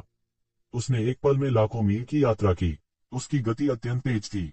वह आधे दिन से भी कम समय में पहुंचे। एक नजर में उसके सामने लाखों मील की जगह में बादलों की एक पूरी परत बनाने वाली अनगिनत घनी खजाने वाली ऊर्जाएं थीं। बादलों में शक्तिशाली सेनाएं उमड़ रही थीं। अनेक अत्याचारी कोष दैत्य लगातार गर्जना कर आक्रमण कर रहे थे। इन खजाना राक्षसों की उत्पत्ति क्या है? वे ट्रांसफॉर्मिंग गॉड एबिस के लोगों पर हमला क्यों कर रहे हैं? ये शिवेन को थोड़ा अजीब लगा।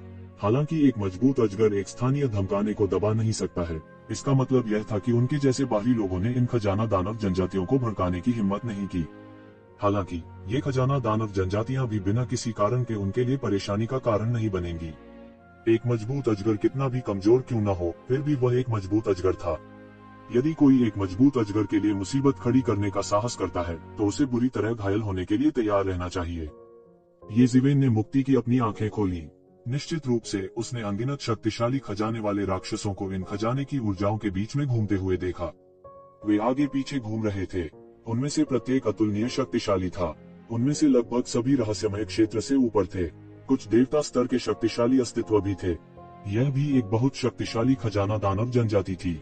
अगर इस तरह की ताकत बाहरी दुनिया में ट्रांसफॉर्मिंग गॉड एबिस को उकसाने की हिम्मत करती तो यह कुछ ही मिनटों में खत्म हो जाता। हालांकि टूल एम्परर हेवन उनका डोमेन नहीं था। इसके बजाय यह इन स्थानीय दबंगों का डोमेन था। ये खजाना दानव लंबे थे। उनमें से कई 1000 फुट से अधिक लंबे थे। उनकी भुजाएं पत्थर के खंभों की तरह मजबूत थीं। वे बहुत शक्तिशाली थे। उनका एक वार पूरी दुनिया को तहस नहस कर सकता है। वे सभी ट्रेजर क्यूई से बने ट्रेजर डीमन थे और बेहद शक्तिशाली थे। वे शक्तिशाली युद्ध मशीनों की तरह थे। उनमें दाव पुष्टिकरण स्तर के अस्तित्व भी थे। उनके बीच पेट्रोलिंग कर रहे थे। वे बहुत शक्तिशाली थे। इन खजाना राक्षसों के घेरे की गहराई में वे पूरी तरह से घिरे हुए थे। इसके अलावा ये खजाना दानव लगातार उन पर हमला कर रहे थे। इन खजाना राक्षसों में कई विशेषज्ञ थे। वे एक साथ शामिल हो गए और एक अतुलनीय शक्तिशाली सैन्य गठन का गठन किया। वे केंद्र में ट्रांसफॉर्मिंग गॉड एबिस के लोगों पर लगातार हमला कर रहे थे। ट्रांसफॉर्मिंग गॉड एबिस के लोग हार में लगातार पीछे हट रहे थे। इस तरह के सैन्य गठन का सामना करने के लिए हर किसी के पास येज़िवेन की जबरदस्त ताकत नहीं थी। वे इस सैन्य गठन के हमले का विरोध नहीं कर सके। क्या वे आपके साथी शिष्य हैं? लिंगफी ने ट्रांसफॉर्मिंग गॉड एबिस के लोगों की ओर इशारा किया जिन्हें घेर लिया गया था और पूछा गया था। हाँ, यह सही है। यह वे हैं। येज़िवेन ने देखा। इतना जरूर है, यह वे थे। और पागल बंदर उनका रास्ता रोक रहा था। उसने उसे कुछ समय के लिए नहीं देखा था। वह अप्रत्याशित रूप से डीओ पुष्टिकरण के स्तर पर पहुंच गया था। हालांकि नीली आंखों वाले गोल्डन टोड और अन्य के बीच केवल बंदर ही इस स्तर तक सफलतापूर्वक पहुंचा था। अन्य अभी भी डेमिगोड क्षेत्र के शिखर पर थे। हालांकि वे साधारण चोटी के देवताओं की तुलना में कहीं अधिक शक्तिशाली थे। वे सीधे इस कदम को पार कर सकते हैं और सीधे डाउ पुष्टिकरण तक पहुंच सकते हैं। बंदर के अलावा 1 दर्जन से अधिक शक्तिशाली देवता थे जिनकी तुलना डीओ पुष्टिकरण विशेषज्ञों से की जा सकती थी। वे सभी पुराने राक्षस थे जो ट्रांसफॉर्मिंग गॉड एबिस में मौजूद थे, क्योंकि भगवान जाने कितने साल इस समय वे भी अपनी पूरी ताकत से विरोध कर रहे थे। हालांकि इतने सारे विशेषज्ञ थे, फिर भी वे पागल खजाना दानव जनजाति के सामने पीछे हट रहे थे। वे केवल सामने की रेखा को मुश्किल से स्थिर कर सकते थे और इसे ढहने से रोक सकते थे। यह देखते हुए कि वे टूटने वाले थे, येज़िवेन ने अपने दोनों हाथों से एक मुहर को चिकोटी काटी। यह मौके पर एक मुहर में बदल गया और सीधे खजाना दानव सेना पर हमला किया। टकराना। ऊर्जा की एक अदृश्य लहर सभी दिशाओं में फैल गई, जिससे आकाश में एक विशाल दरार पैदा हो गई। दर्जनों शक्तिशाली खजाना राक्षसों को स्काइटनिंग सील द्वारा मार दिया गया था, जो खजाना क्यूई में बदल गया था जिसने आकाश को भर दिया था। तो ज़िवेन ने उन्हें पकड़ लिया और उन्हें अवशोषित कर लिया। हालांकि वे खजाने की ऊर्जा से बने थे, इन खजाने के राक्षसों द्वारा संघनित खजाने की ऊर्जा सामान्य खजाने की ऊर्जा से कहीं अधिक शुद्ध थी। यह खजाना ऊर्जा येज़िवेन की वर्तमान खेती के लिए सीमित मदद थी। हालांकि इन ट्रेजर दानवों द्वारा संघनित खजाना ऊर्जा का जन्म टूल सम्राट हेवन के स्वर्गीय कानून के अनुसार हुआ था। इसलिए दिव्य सम्राट उपकरण शोधन रहस्य को समझने में येज़िवेन को बहुत मदद मिली। हर बार जब वह एक खजाना दानव को मारता है तो दिव्य सम्राट उपकरण शोधन रहस्य की उसकी समझ थोड़ी गहरी हो जाती है। दिव्य सम्राट उपकरण शोधन रहस्य की उनकी समझ भी अधिक से अधिक गहरी होती जा रही थी। टकराना, टकराना, टकराना। येज़िवेन सीधे इन खजाने के राक्षसों के बीच में पहुंचे और अपने रास्ते में आने वाली सभी बाधाओं को दूर कर दिया। इनमें से कोई भी खजाना दानव येज़िवेन के एक भी दौर के हमलों का सामना नहीं कर सका। चाहे वह देवता हो या जुबान क्षेत्र के विशेषज्ञ, उनके और येज़िवेन के बीच का अंतर बहुत बड़ा था। हालांकि येज़िवेन को थोड़ा अजीब लगा। उन्होंने रहस्यमय क्षेत्र के विशेषज्ञों को भी भेजा था। यह लगभग पूरी ताकत से बाहर निकलने के बराबर था। ट्रांसफॉर्मिंग गॉड एबिस के लोगों ने वास्तव में इस जनजाति को नाराज कर दिया था। लिंगफी भी येज़िवेन के पीछे पीछे चल रहा था। उसने रास्ते में सभी राक्षसों के खजाने को बहा दिया। उसकी ताकत येज़िवेन से कम थी। हालांकि इन ट्रेजर डीमंस से निपटना उसके लिए मुश्किल नहीं था। उन दोनों ने पहले ही साधारण दाव पुष्टिकरण विशेषज्ञों के स्तर को पार कर लिया था। वे अजेय थे। सघन रूप से भरे खजाने के राक्षसों ने एक शक्तिशाली गठन किया, लेकिन जब उन्होंने उन दोनों का सामना किया तो वे तुरंत टूट गए। वे जरा भी विरोध नहीं कर सके। जल्द ही ट्रांसफॉर्मिंग गॉड एबिस के लोग, जो मूल रूप से गहराई में थे, दृष्टि में आ गए। हुश, एक बड़ा हाथ शून्य से बड़ा और सीधे येज़िवेन की ओर बढ़ा। अनगिनत खजाने वाले राक्षसों के बीच दो आकृतियां गर्व से खड़ी थीं। उनमें से एक ठंडे चेहरे वाला एक बूढ़ा व्यक्ति था। उसके बगल में एक लंबा और तगड़ा जानवर था। उसका शरीर पृथ्वी को चकनाचूर करने वाली शक्ति से भर गया था। उसकी ताकत काले रंग के बूढ़े आदमी से कहीं अधिक थी, लेकिन काले रंग के बूढ़े आदमी का विनम्र होने का जरा सा भी इरादा नहीं था। इस दरिंदे का पूरा शरीर हरे शल्कों से ढका हुआ था। यह 2 पैरों वाली छिपकली की तरह अतुलनीय रूप से उज्जवल लग रहा था। क्या किसी ने गठन में तोड़ दिया? जिस क्षण येज़िवेन ने गठन किया, उस लंबे और मजबूत जानवर ने पहले ही अपने निशान खोज लिए थे। हालांकि यह थोड़ा अजीब था। इतना विशाल गठन देखकर कौन बाघ की मूंछों को भड़काने की हिम्मत करेगा? उसने अपने सामने इन लोगों को घेरने के लिए अपने पूरे गोत्र को लगभग खाली कर दिया था। काले रंग के बूढ़े आदमी ने भी देखने के लिए अपना सिर घुमाया और अचानक उसकी आंखें चमक उठी। उन्होंने कहा, आप लोहे के जूतों को व्यर्थ खोज में पहन सकते हैं। केवल संयोग से इसे खोजने के लिए योशिबा जिस व्यक्ति को तुम्हें मारना चाहता था, वह तुम्हारे सामने है। यही इंसान है, येज़िवेन। यदि आप उसे मार देते हैं तो आपने एक महान योगदान दिया होगा। यद्यपि आप क्यूई खजाने के साथ पैदा हुए थे, आपके पास हमारे ड्रैगन कबीले की वंशावली भी है। जब तक आप उसे मारते हैं, योशिबा निश्चित रूप से ड्रैगन कबीले के महान विशेषज्ञों से प्रतिबंध को तोड़ने में आपकी मदद करने के लिए कहेगा कि यह खजाना दानव साधन सम्राट स्वर्ग नहीं छोड़ सकता। जब वह समय आएगा तो तुम्हारा भविष्य असीम होगा। यद्यपि साधन सम्राट स्वर्ग बड़ा है, इसकी तुलना बाहरी दुनिया से नहीं की जा सकती। क्या आप यंत्र सम्राट स्वर्ग में हमेशा के लिए रहना चाहते हैं? काले रंग के बूढ़े ने तुरंत कहा। छिपकली की आंखों में तुरंत चमक आ गई। उस समय उसे ड्रैगन द्वीप के सर्वशक्तिमान विशेषज्ञ द्वारा प्रबुद्ध किया गया था और उसके शरीर में एक मोहर लगा दी गई थी। वह ड्रैगन द्वीप के साथ कभी विश्वासघात नहीं कर पाएगा। लेकिन अब सील से छुटकारा पाने और हथियार सम्राट स्वर्ग को छोड़ने का भी मौका था। वह कैसे खुश नहीं हो सकता था? जैसा कि काले रंग के बूढ़े आदमी ने कहा, हालांकि साधन सम्राट स्वर्ग बड़ा था, यह बाहरी दुनिया के समान स्तर पर नहीं था। यह एक अच्छा सौदा था इस आदमी के लिए जिसने उस पर चिल्लाने की हिम्मत की। छिपकली का दिल बेहद ठंडा था। एक बार जब वह बाहर जाता और प्रतिबंध हटा देता तो उसे कुचलकर मार डालने का अवसर मिल जाता। यह कैसी बात थी? एक बग जो दाव पुष्टिकरण क्षेत्र तक भी नहीं पहुंचा था, वास्तव में उसके सामने चिल्लाने और एक देवता के रूप में उसकी गरिमा को चुनौती देने का साहस किया। यदि यह इस तथ्य के लिए नहीं था कि वह इस प्रतिबंध में फंस गया था, तो वह बहुत पहले ही इन लोगों को कुचलकर मार चुका होता। हाँ, यह लड़का नहीं था। हालांकि वह अतीत में ड्रैगन कबीले के शक्तिशाली व्यक्ति द्वारा प्रबुद्ध था, एक देवता के रूप में। वह पहले से ही नाराजगी से भर गया था जब उसे चींटियों के एक समूह द्वारा आदेश दिया गया था जो दाव प्रोविंस दायरे तक भी नहीं पहुंचे थे। भगवान के क्रोध ने दुनिया को हिला दिया। जहां तक ड्रैगन जाति के सदस्यों की बात है, उनके मन में उनके प्रति रत्ती भर सद्भावना नहीं थी। योशिबा ड्रैगन जाति की सर्वोच्च प्रतिभा थी और वे उसे छू नहीं सकते थे।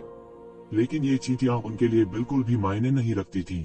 उसने काले लबादे में बूढ़े व्यक्ति को देखा, फिर दहाड़ा और उसे पकड़ने के लिए येज़िवेन की ओर दौड़ा। खजानों की आभा बढ़ गई और अनगिनत खजानों की गर्जना ने दुनिया को हिलाकर रख दिया, जिससे लहरें उठी। यह एक अत्यंत भयानक खजाना क्यूई था जो तेजी से ऊपर आ रहा था। इस पंजे के साथ एक अतुलनीय भयानक हमला हुआ। इसमें वास्तव में एक अजगर का पंजा था। येज़िवेन ने कोइलिंग ड्रैगन पाम का अभ्यास किया था, इसलिए वह ड्रैगन कबीले की आभा के प्रति बहुत संवेदनशील था। आसमान को चीर देने वाले इस हमले ने उन्हें तुरंत सतर्क कर दिया। अनंत क्षेत्र का अंतिम चरण। शाश्वत क्षेत्र के उस्तादों के बीच उन पुराने राक्षसों को छोड़कर जो कहीं छिपे हुए थे और शाश्वत क्षेत्र में प्रवेश करने की प्रतीक्षा कर रहे थे, यह लोगों का लगभग सबसे शक्तिशाली समूह था। अजेय शक्ति ने ये जिवेन को लगभग पार कर लिया। टकराना। तो जिवेन ने अपना हाथ उठाया और इस हमले को पूरी तरह से रोक दिया। एक चिंगारी फूटी, मानो धातु के दो टुकड़े हवा में टकरा गए हों। बूम! फिर दो राक्षसी और भयानक शक्तियां हवा में फैल गईं। एक विशाल मशरूम बादल धीरे धीरे ऊपर उठा और शक्तिशाली बल सभी दिशाओं में फैल गए। 100 मील के दायरे में सभी खजाना दानव जो समय पर नहीं बच सके, उनकी मौके पर ही मौत हो गई।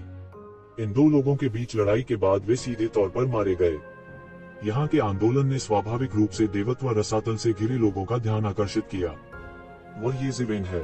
कुछ तेज तर्रार लोगों ने ये शिवेन को तुरंत पहचान लिया। बहुत से लोगों के चेहरों पर तुरंत ही सुखद आश्चर्य का भाव प्रकट हो गया। उनके दिलों में ये जिवेन निस्संदेह दुर्जय का पर्याय था। वह कुछ साल पहले ही इतना दुर्जय हो गया था। अब उन्होंने भी कुछ वर्षों के बाद प्रगति की थी। ये जिवेन की तो बात ही छोड़ दीजिए। वह अभी भी प्रकट होने का साहस करता है। यदि यह उसके लिए नहीं होता तो हमें ऐसी अवांछनीय आपदा का सामना नहीं करना पड़ता। इस समय देवत्व रसातल में नीले रंग के एक बूढ़े व्यक्ति ने हल्के से कहा, बूढ़े, तुमने क्या कहा? बंदर ने तुरंत अपने कर्मचारियों को उठाया और नीले वस्त्र वाले बूढ़े व्यक्ति से निपटने के लिए अनगिनत खजाना राक्षसों को नजरअंदाज कर दिया। मैंने तुम्हें लंबे समय तक सहन किया है। तुम वर्षों से बकबक कर रहे हो। अगर तुम में वास्तव में क्षमता है तो जाओ और खुद उससे लड़ो। इस मुद्दे पर देवता रसातल के लोग स्पष्ट रूप से दो गुटों में विभाजित थे। बंदर आदि इस पीढ़ी की शान थे। वे हर चीज को हेय दृष्टि से देखते थे और किसी की परवाह नहीं करते थे। दूसरे गुट में देवता रसातल के पुराने लोग शामिल थे, जिन्होंने अनगिनत वर्षों तक खेती की थी। उनमें से कई के पास डाउ कन्फर्मेशन की तुलना में युद्धक शक्ति थी। ताकत के मामले में उनका पलड़ा भारी था और स्वाभाविक रूप से उनके पास अधिक अधिकार थे। पहले बंदर और अन्य लोग विरोध नहीं कर सकते थे और केवल अपना गुस्सा निगल सकते थे। अब बंदर की युद्ध शक्ति भी दाव पुष्टिकरण के तुलनीय स्तर तक टूट गई थी। स्वाभाविक रूप से वे इन सड़ते हुए बूढ़ों की बकबक बर्दाश्त नहीं कर सकते थे। आप क्या करना चाहते हैं? क्या तुम बगावत करना चाहते हो? नीले लबादे वाले बूढ़े का चेहरा अचानक उदास हो गया। विद्रोही, सिर्फ तुम्हारे साथ। तुम सिर्फ बूढ़े लोगों का एक समूह हो जो बिना कुछ लिए जी रहे हैं। बंदर ने लोहे के कर्मचारियों को पकड़ रखा था और वह उपहास किए बिना नहीं रह सका। उसके शरीर पर सुनहरे बाल खड़े हो गए। कुछ दशकों में मैं आप सभी को मिनटों में मार डालूंगा। नीली आंखों वाले गोल्डन टॉड और अन्य लोगों ने भी सिर हिलाया। पिछले कुछ वर्षों में इन बूढ़े लोगों द्वारा उन्हें दबा दिया गया था। उसका पहले से ही काफी दम घुट रहा था। हालांकि उनके पास इन वर्षों की नींव का अभाव था। कुछ वर्षों में यह कहना कठिन था कि कौन किसका दमन करेगा। आप क्या करना चाहते हैं? क्या आप रक्षा की रेखा खोलना चाहते हैं और उन खजाने वाले राक्षसों को हम सभी को मारने देना चाहते हैं? तब ये जिवेन को हमें बचाने की आवश्यकता नहीं होगी। हम सब वैसे भी मर जाएंगे। कोई दहाड़ा। इस समय उन्हें याद आया कि वे अभी भी एक दुर्जय शत्रु का सामना कर रहे हैं। उन्होंने तुरंत अग्रिम पंक्ति को स्थिर कर दिया और बमुश्किल अपनी स्थिति को स्थिर कर पाए। इस समय ये जिवेन छिपकली के आश्चर्यजनक हमले से पहले ही टूट चुकी थी। उसने मौके पर ही पलटवार किया। निर्णय का दिव्य पंजा। उसने शून्य में एक बड़ी दरार को फाड़ दिया, जैसे एक तैलचित्र पर एक बड़ा घाव। शून्य के दूसरी ओर काले रंग में बूढ़ा आदमी और छिपकली भी उसके सामने दिखाई दी। ये जिवेन ने मुक्ति की आंखें खोली। मोमबत्ती की रोशनी हजारों मील को रोशन करती है। सब कुछ उसकी आंखों में था। उसने तुरंत बूढ़े को काले रंग में पहचान लिया। वह ड्रैगन द्वीप के उन लोगों में से एक था जो एओशिबा के पीछे पीछे आया था। अचानक जैसे अंधेरे में आसमान में बिजली कौंधती है, वह तुरंत समझ गया कि इसके पीछे कौन है। यह एओशिबा और अन्य थे। उसे पकड़ने ये जिवेन ने तुरंत अपनी चाल चली और सीधे काले लबादे में बूढ़े व्यक्ति को पकड़ लिया। बूढ़े आदमी ने अचानक आसमान से एक तरह का अकल्पनीय रूप से भयानक दबाव महसूस किया। वह चौंक गया। ये नहीं पता था कि ये जिवेन कुछ साल पहले की तुलना में कितनी गुना अधिक अत्याचारी हो गई थी। यह अकल्पनीय था कि वह पहले ही इस स्तर पर पहुंच चुका था। उसने तुरंत महसूस किया कि वह बिल्कुल भी नहीं चल सकता। वह केवल बड़े हाथ को सीधे मौके पर ही उसे पकड़ते हुए देख सकता था। इस भावना ने उसे भयभीत कर दिया, लेकिन वह कुछ नहीं कर सकता था। इसी समय उसके बगल में छिपकली ने अपनी चाल चली। उनके जाने से पहले, मुहर हटाए जाने से पहले, वह बूढ़े आदमी को मरते हुए नहीं देखेगा। अन्यथा वह एओशिबा को अपनी बात समझाने में सक्षम नहीं होता। छिपकली ने एक लंबी दहाड़ निकाली जो एक अजगर की दहाड़ की तरह बेहोश महसूस हुई। उसने फिर ये जिवेन के बड़े हाथ की ओर एक मुक्का मारा। बूम! ये जिवेन का हमला अचानक टूट गया। छिपकली अचानक उठ खड़ी हुई। थोड़ी देर की लड़ाई के बाद भी कोई विजेता नहीं था। देवता परिवर्तन रसातल के वे लोग लगभग स्तब्ध थे। उन्हें विश्वास ही नहीं हो रहा था। हालांकि छिपकली ने ज्यादा हमला नहीं किया, उसने केवल कुछ ही बार हमला किया, लेकिन इससे वे घबरा गए और लगभग गिर गए। वे देख सकते थे कि उनके सामने छिपकली अमरता के अंतिम चरण के स्तर तक पहुंच गई थी और यह येज़ेबेल वास्तव में उससे बराबरी पर लड़ सकती थी। इतनी ताकत से वे कैसे चौंक नहीं सकते थे। वह इस बिंदु पर कैसे सुधार हुआ, यह अकल्पनीय है। कुछ साल पहले की तुलना में उसकी प्रगति बहुत अधिक है। उसके पास किस तरह का रोमांच था, बहुत से लोग इसकी कल्पना नहीं कर सकते थे, विशेषकर बंदर और अन्य। कुछ साल पहले येज़ेबेल उनसे केवल एक स्तर पर ही मजबूत थी, लेकिन अब उसने उन्हें पूरी तरह से पीछे छोड़ दिया था। इसी दौरान छिपकली ने भी हमला कर दिया। उसके हाथ में एक लंबी तलवार थी। अंत में उसने जोर से गर्जना की और आकाश को येज़ेबेल की ओर गिरा दिया। येज़ेबेल नहीं हिली। छिपकली के हमले से वह डगमगाया नहीं, वह बिल्कुल नहीं हिला। एक फ्लैश में वह स्काई फ्लिपिंग सील पर पलट गया और सीधे मौके पर लंबी तलवार का सामना किया। डांग, दो दिव्य उपकरणों के बीच टकराव की तरह चिंगारी सभी दिशाओं में उड़ गई। येज़ेबेल ने बिल्कुल भी हार नहीं मानी। दोनों पक्षों ने दूसरे की आश्चर्यजनक शक्ति को महसूस किया, विशेष रूप से छिपकली, जिसने अपनी बाहों को कांपते हुए और अपने शरीर में एक अतुलनीय अनुभव को महसूस किया। मरना। छिपकली एक पल में दहाड़ती है। लंबी तलवार पर असंख्य ज्वालाएं जल रही थीं। यह वास्तव में एक अजगर की सांस थी, एक अजगर की सांस जो दुनिया को नष्ट कर सकती थी। आप मुझे इस छोटी सी लौ से चोट पहुंचाना चाहते हैं। आप बहुत भोली हैं। येज़ेबेल के मुंह पर मुस्कान आ गई। उसने परवाह नहीं की। स्काई फ्लिपिंग सील पर जो उसने विकसित की थी, वह भी जलती हुई लौ में फूटने लगी। यह नॉन-अमिंगली फायर था। एक पल में इसने आकाश में अनगिनत बड़े छेदों को जला दिया। वह जहां से गुजरा वहां तबाही के निशान थे। यह नॉन-अमिंगली फायर की शक्ति थी। बूम! दो अलग अलग प्रकार की शक्तिशाली लपटें शून्य में भस्म होकर आपस में टकराने लगी। चाहे वह ड्रैगन कबीले की ड्रैगन की सांस हो या फीनिक्स कबीले की नॉन-अमिंग पौराणिक आग, वे दोनों एक सर्वोच्च प्रकार की ज्वाला का प्रतिनिधित्व करते थे। पूर्व काल में दोनों कुलों के परम वैभव के साथ वह भी सारे स्वर्गलोक में फैल चुका था। जब तक लौ जादू की शक्ति पर थोड़ा शोध किया गया था, तब तक लगभग कोई भी इन दो प्रकार की लपटों को नहीं पहचान पाएगा। छिपकली थोड़ा चौंकी। उसे उम्मीद नहीं थी कि येज़ेबेल एक और शक्तिशाली लौ का उपयोग करेगा जो ड्रैगन की सांस से कमतर नहीं थी। दोनों पक्षों ने एक दूसरे को खा लिया और गतिरोध में थे। हालांकि इस तरह का भक्षण और गतिरोध केवल थोड़े समय के लिए ही रहा और फिर यह जल्दी से खत्म हो गया। येज़ेबेल की नॉन-अमिंग पौराणिक आग एक विशाल फीनिक्स में बदल गई जो आकाश में उड़ गई। जहां भी वह गुजरा, ड्रैगन की सांस तुरंत रह गई। यह नॉन-अमिंग मिथिकल फायर का बिल्कुल भी विरोधी नहीं था। असंभव, ड्रैगन की सांस नॉन-अमिंग पौराणिक आग से कैसे हार सकती है। छिपकली चौंक गई और काले कपड़े पहने बूढ़ा भी चौंक गया। उसे विश्वास ही नहीं हो रहा था। हालांकि नॉन-अमिंग मिथिकल फायर शक्तिशाली था, ड्रैगन की सांस नॉन-अमिंग मिथिकल फायर से नीच नहीं थी। इस वजह से उन्हें अपने सामने की हकीकत पर विश्वास ही नहीं हो रहा था। हालांकि इस छिपकली में ड्रैगन कबीले का खून था, यह पूरी तरह से अशुद्ध था। यह केवल यह कहा जा सकता है कि उसके पास कुछ ड्रैगन कबीले का खून था, इसलिए वो शुद्ध ड्रैगन की सांस का उपयोग बिल्कुल नहीं कर सकता था।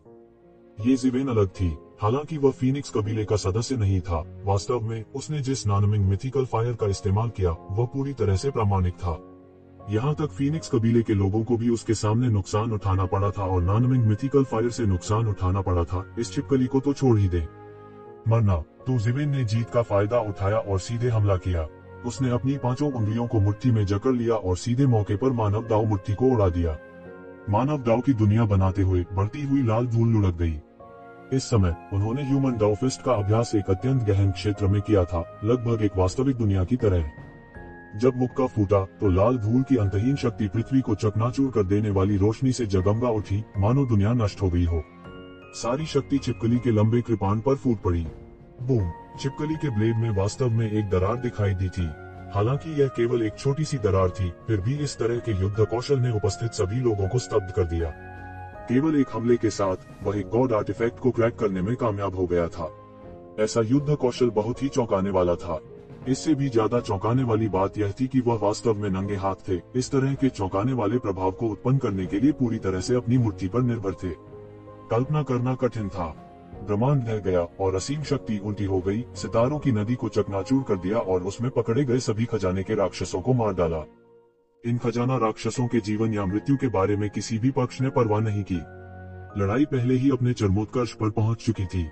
छिपकली ने जोर से दहाड़ते हुए अपनी सारी ताकत अपने कृपाण में समेट ली। कृपान क्यूई जिसे उसने छोड़ा वह आकाश में उड़ गया। वह पहले से ही जानता था कि उसके सामने वाले से निपटना आसान नहीं है। अगर वह सावधान नहीं होता तो वह उसके हाथों मर सकता था। वह लापरवाह होने की हिम्मत कैसे कर सकता था। उसने तुरंत अपनी कृपान से नीचे गिरा दिया। इस बार ये जिवेन ने हमले का विरोध करने के लिए अपने शरीर का उपयोग नहीं किया। इसके बजाय उसने स्पेस स्प्लिटिंग तलवार निकाली और उसे काट दिया। टकराना, टकराना, टकराना। ऐसा लगता है कि दोनों पक्ष एक दूसरे पर बमबारी करने और सभी हमलों को चकनाचूर करने के सबसे सरल तरीके का उपयोग करते हुए सबसे आदिम साधनों पर लौट आए हैं। दो ईश्वरीय कलाकृतियों ने विशाल और असीम दो लोगों के नियंत्रण में एक शक्तिशाली दिव्य प्रकाश को भी प्रस्फुटित किया।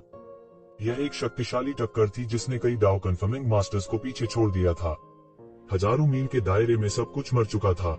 ऐसी शक्ति के सामने कोई भी खजाना दानव जीवित नहीं रह सकता था। देवता रसातल के लोग लगभग मूर्खतापूर्ण रूप से डरे हुए थे। लड़ाई और भी बढ़ गई थी।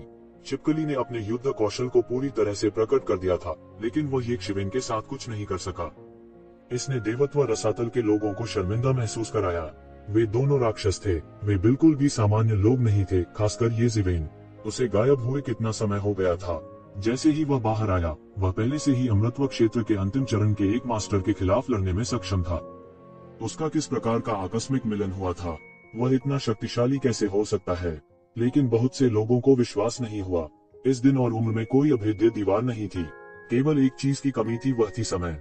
पिछले कुछ वर्षों में ऐसा लगता था कि ये जिवेन दुनिया से गायब हो गई थी। वह किसी भी वैरायटी शो में बिल्कुल भी नहीं दिखे। जैसे ही वह वापस आया, उसकी युद्ध शक्ति नाटकीय रूप से बदल गई थी। कौन विश्वास करेगा कि कोई संयोगवश मुठभेड़ नहीं हुई थी। बात बस इतनी थी कि उन्होंने कभी नहीं सोचा था कि ये जिवेन हथियार सम्राट स्वर्ग में गहराई तक जाने की हिम्मत करेगा, और वह करेगा जो उन्होंने करने की बिल्कुल भी हिम्मत नहीं की थी। टकराना। तेज आवाज के साथ छिपकली के हाथ में लगी लंबी कृपान मौके पर ही टूटकर पूरी तरह बिखर गई। उसके हाथों में लंबी कृपान को यक्षिवेन ने तोड़ दिया था। हजारों बार इतनी भीषण टक्कर के बाद वह विरोध करने में पूरी तरह असमर्थ था। अब तक बने रहने में सक्षम होना पहले से ही बहुत अच्छा था। पफ। छिपकली लंबे कृपान के ठीकरे से टकराई थी, जो वज्र के बल से उसकी छाती में जा घुसी थी। टक्कर से उसका पूरा शरीर लगभग चकनाचूर हो गया था। उसका पूरा शरीर उड़कर जमीन पर गिर पड़ा। उसका विशाल शरीर जमीन में धंस गया, जिससे पृथ्वी हिल गई और जमीन पर एक बड़ी दरार आ गई। यक्षिवेन हमेशा क्षमाशील रही थी। वह इस छिपकली को कैसे जाने दे सकता था। वह मौके पर पहुंचा और उसका पीछा किया। वह सुनहरी रोशनी में बदल गया और सीधे छिपकली के सामने प्रकट हुआ। उसका चेहरा ठंडा था और उसने उसे पूरी तरह से मारने के लिए अपने हाथ में स्काई ब्रेकिंग तलवार लहराई। मुझे मत मारो, छिपकली अचानक चिल्लाई और जल्दी से चिल्लाई, मुझे मत मारो, मैं आत्मसमर्पण करने को तैयार हूँ। ये जिवेन शून्य में चौंक गया था और छिपकली जल्दी से एक तरफ लुढ़क गई। ये जिवेन की घातक तलवार के वार से बच गई। हफ हफ। ये जिवेन के बगल में छिपकली लगातार जोर से सांस ले रही थी। उसके लिए यक्षिवेन द्वारा इस बिंदु पर मजबूर किया जाना अभूतपूर्व था। उसकी आंखें डर से भरी थीं। उन्होंने कभी नहीं सोचा था कि एक दिन युवा पीढ़ी उन्हें इस मुकाम तक ले जाने के लिए मजबूर करेगी। यह कुछ ऐसा नहीं था जिसकी एओशिबा से तुलना की जा सके। क्या बाहर के सभी चुने हुए स्वर्ग इतने शक्तिशाली हैं? ऐसा हो ही नहीं सकता। उसके दिमाग में अनगिनत विचार कौंधे और उसने बचने के लिए यक्षिवेन की पागल स्थिति का फायदा उठाने के बारे में भी सोचा, लेकिन यह विचार अभी पैदा ही हुआ था और उसके द्वारा तुरंत बुझा दिया गया था। क्या मजाक! ये जिवेन द्वारा दिखाई गई अद्भुत गति और शक्ति को देखते हुए अगर वह इस समय भागने की हिम्मत करता तो वह वास्तव में मर जाता। इसलिए वह केवल अपने विचारों को दबा सकता था और हिलने की हिम्मत नहीं करता था। यक्षिवेन जल्दी से होश में आया और छिपकली का पीछा नहीं किया। वह सबसे महत्वपूर्ण क्षण में दंग रह गया। छिपकली को छोड़ने का मूल कारण यह था कि वह तियानयुआन के दर्पण में बहुत शांत था। टूटा हुआ ड्रैगन स्टोन अचानक हिल गया। ऐसा लग रहा था कि प्रतिक्रिया हुई है। टूटा ड्रैगन स्टोन, टूटा हुआ ड्रैगन स्टोन, क्या यह वास्तव में ड्रैगन कबीले से संबंधित था? उन्हें अचानक कुछ संदेह हुआ। जैसे ही उन्होंने देखा कि उनका ईश्वर तुल्य और शक्तिशाली अस्तित्व पराजित हो गया है, खजाने के राक्षस लगभग तुरंत पक्षियों और जानवरों की तरह बिखर गए। यह आदिवासी व्यवस्था अपने आप में अत्यंत अपूर्ण थी और ऐसी स्थिति होना आसान था जहां पेड़ गिरने पर बंदर बिखर जाएं। क्योंकि इस जनजाति का मूल यही छिपकली थी। जनजाति के सभी उत्थान और पतन को उसे सौंपा गया था। इन खजाना राक्षसों के बीच काले रंग का बूढ़ा भी बचना चाहता था। हालांकि उसने एक चांदी की घंटी जैसी हंसी सुनी, तुम जाना चाहते हो? तुम बूढ़े अजगर रहो।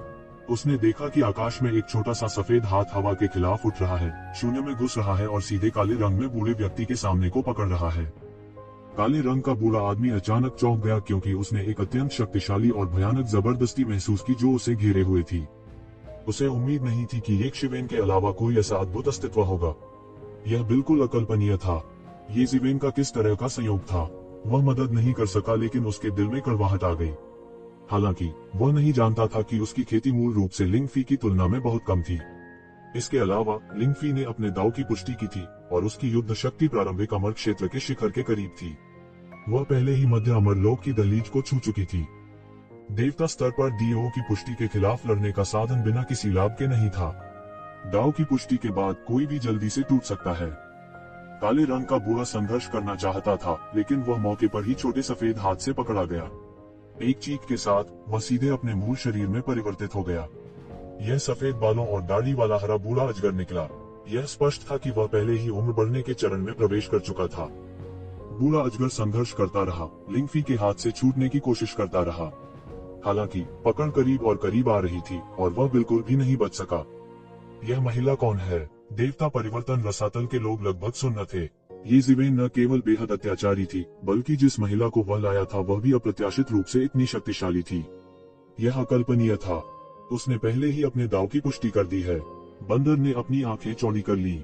उसकी आंखों में आग का गोला था। उनकी तेज और सुनहरी आंखें सभी झूठों को देख सकती थीं।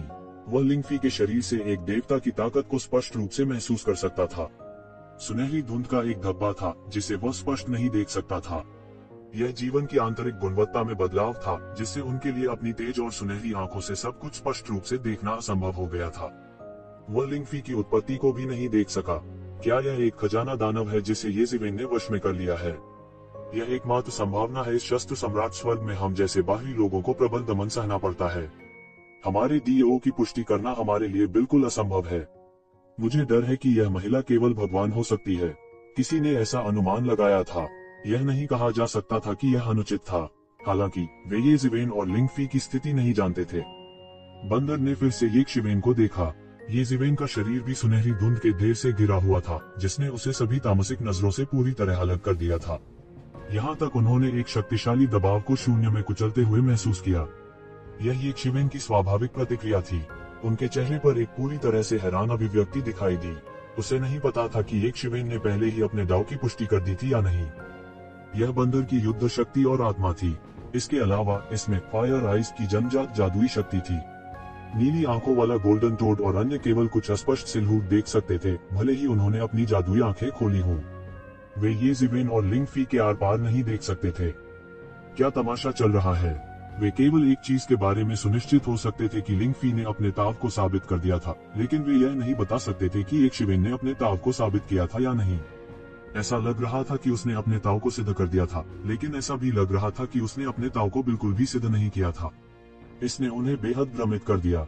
वे भी अत्यधिक भ्रमित थे, विशेष रूप से कुछ साल पहले। हालांकि येशिवेन की युद्ध शक्ति पहले से ही अद्भुत थी, फिर भी उसका क्षेत्र उनसे भी बदतर था।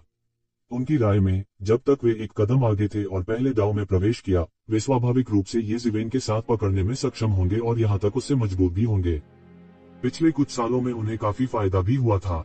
हालांकि हर किसी के पास बंदर की तरह एक आकस्मिक मुठभेड़ नहीं थी, जो एक झपट्टा में दाव सत्यापन के बराबर था। यह कहा जा सकता है कि वे दाव सत्यापन के करीब एक कदम थे।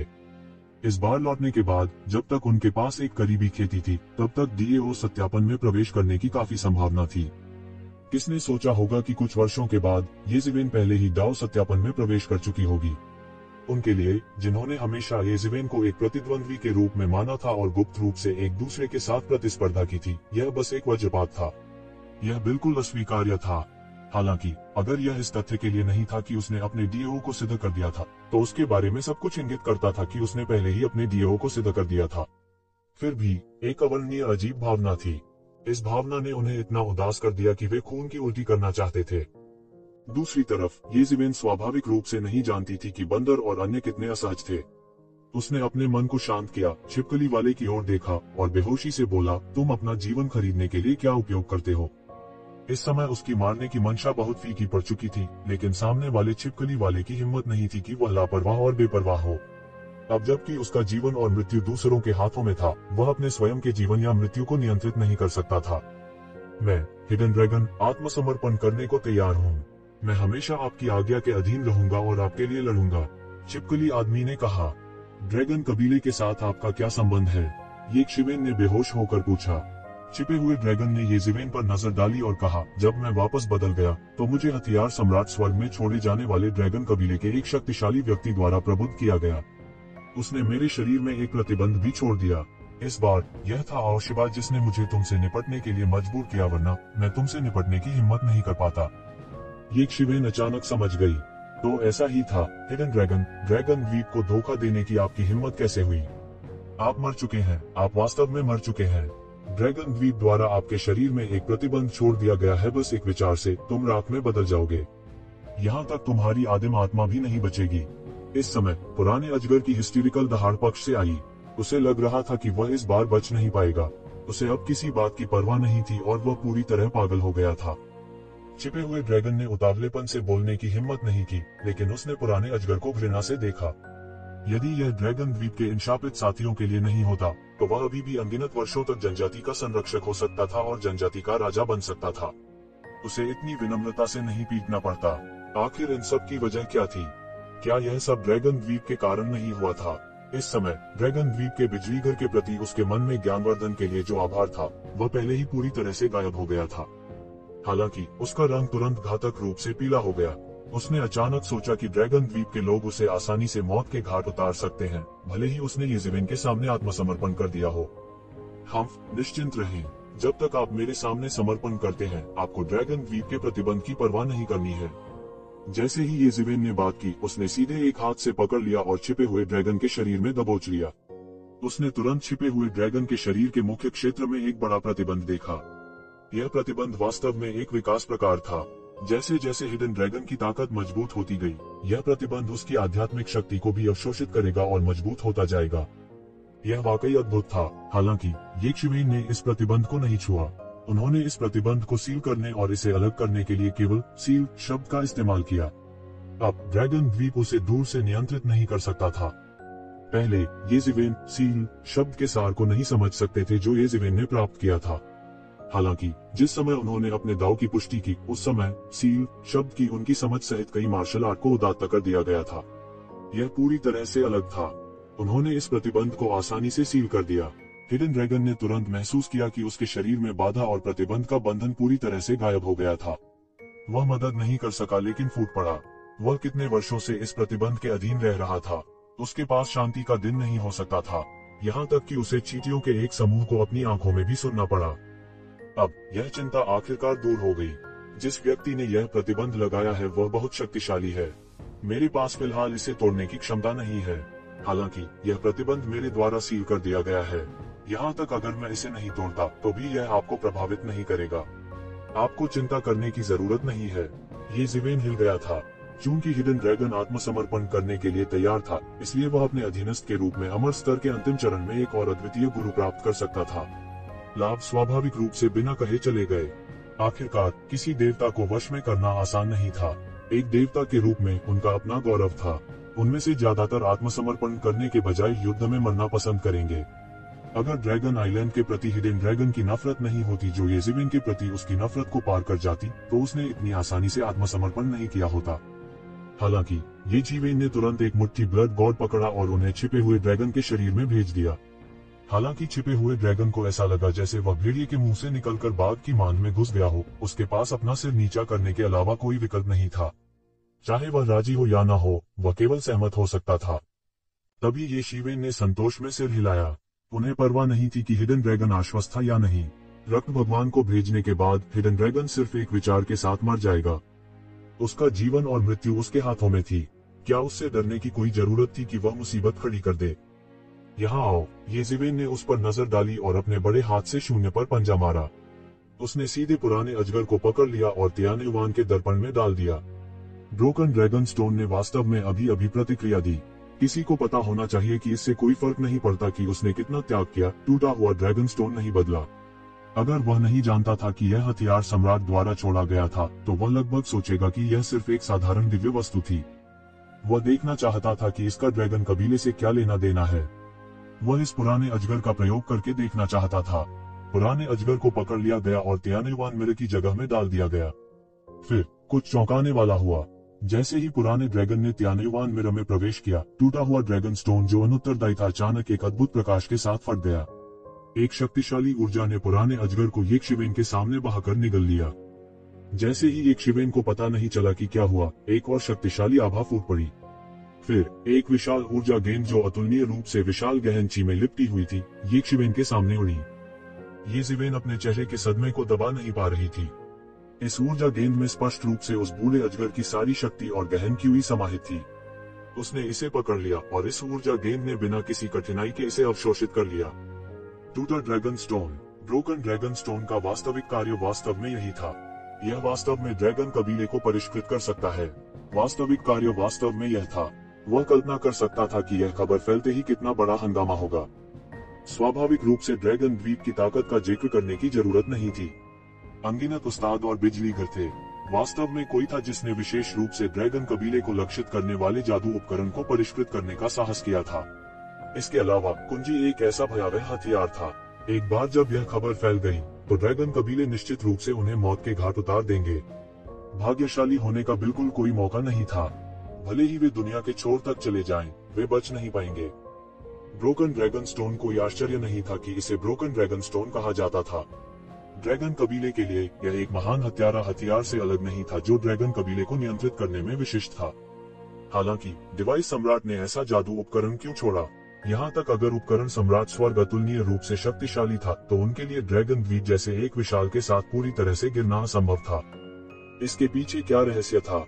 एक पल में उसके दिमाग में हजारों विचार कौंध गए। हजारों अटकलें थीं, लेकिन वे सभी उनके द्वारा पलट दी गईं। 1.5 पल तक उसे कोई उचित स्पष्टीकरण नहीं मिला। हालांकि एक बात थी जो वह जानता था, चाहे कुछ भी हो, उसे यह खबर नहीं फैलने देनी चाहिए कि टूटा हुआ ड्रैगन स्टोन उसके हाथ में है। अन्यथा उसके पास असंख्य स्वर्गों में पैर रखने की जगह नहीं होगी।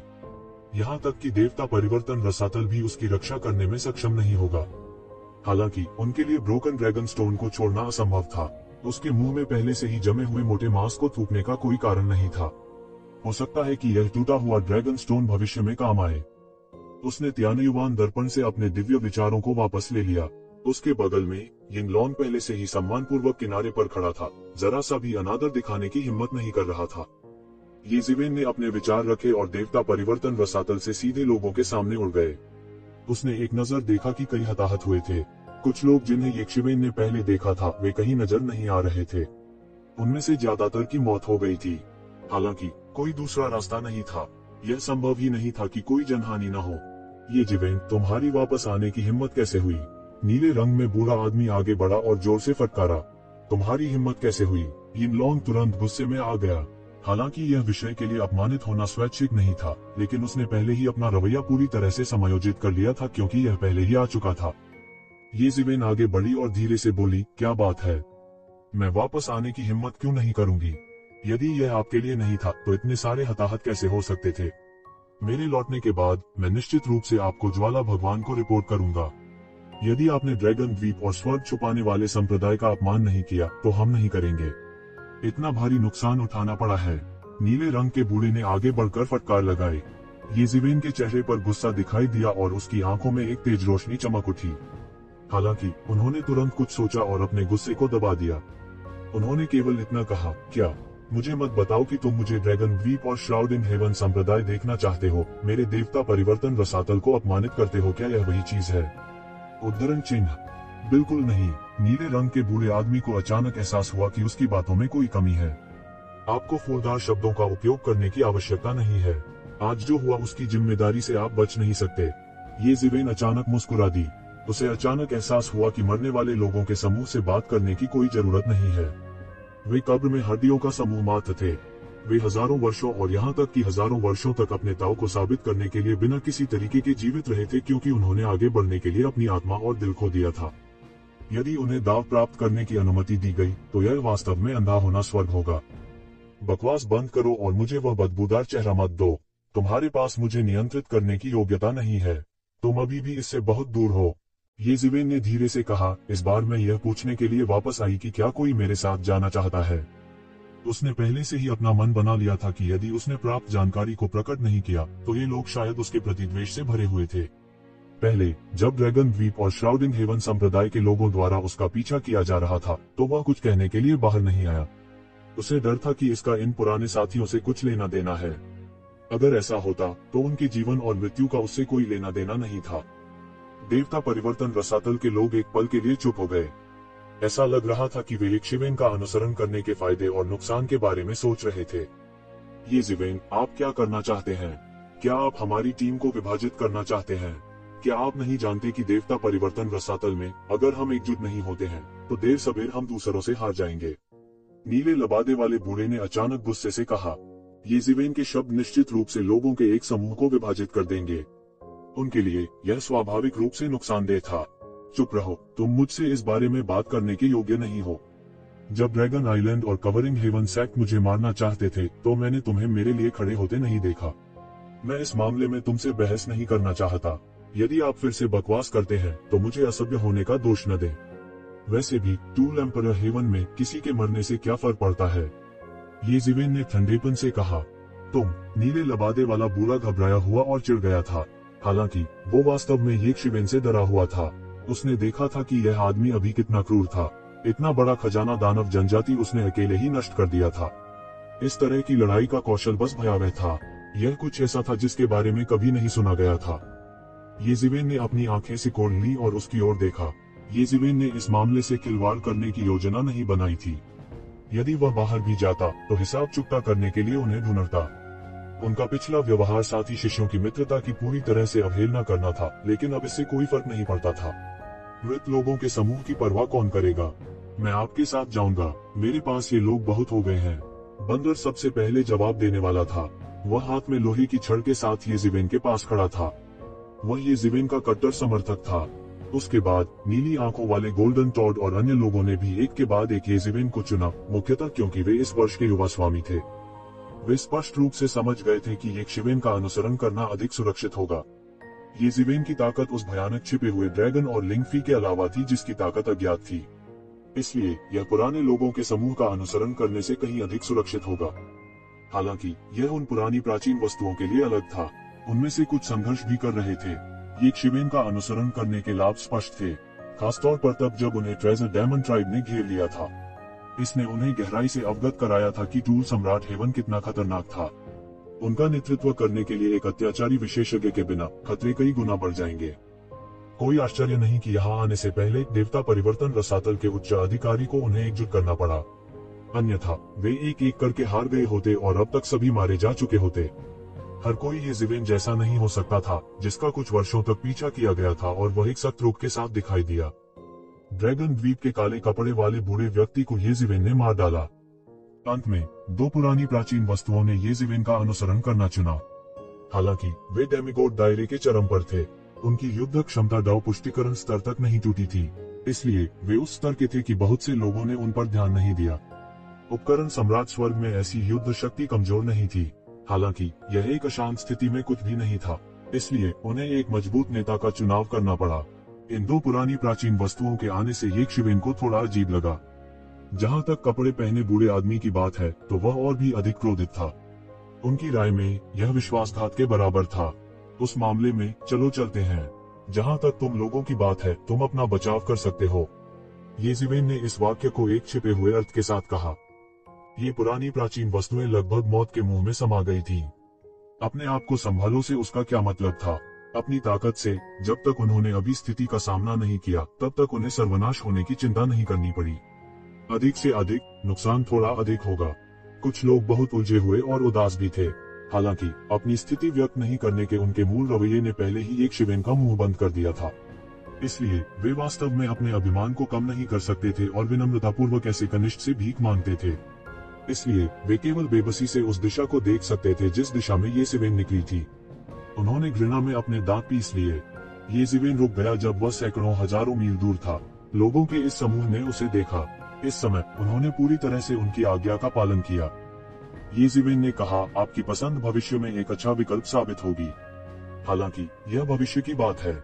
अब मैं आपको बताना चाहता हूं कि खजाने में खजाने के लिए प्रतिस्पर्धा और अधिक तीव्र होगी। केवल विदेशी ताकतें बल्कि टूल सम्राट हेवन के मूल निवासी भी रैंक में शामिल होंगे।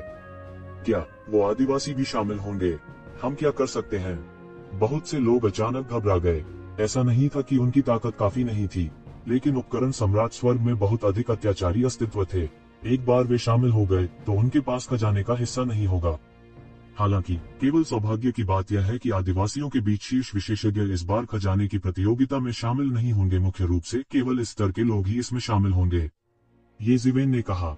उनका ऐसा कहना सुनकर सभी ने स्वाभाविक रूप से अपने दिलों में राहत की सांस ली।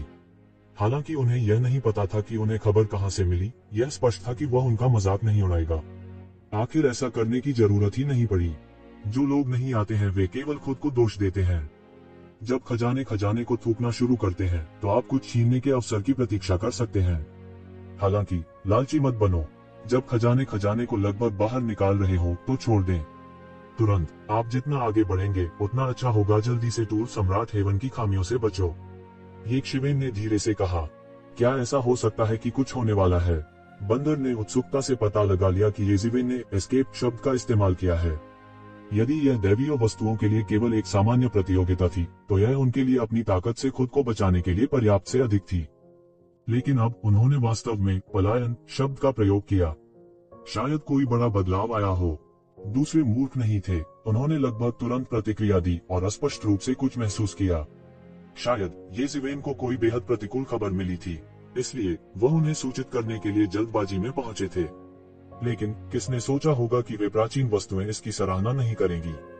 इसके अलावा वे उसे दंडित भी करना चाहते थे, इसलिए उन्होंने उन्हें एक तरफ छोड़ दिया था। उन्हें अपने दिल में थोड़ा पछतावा हुआ।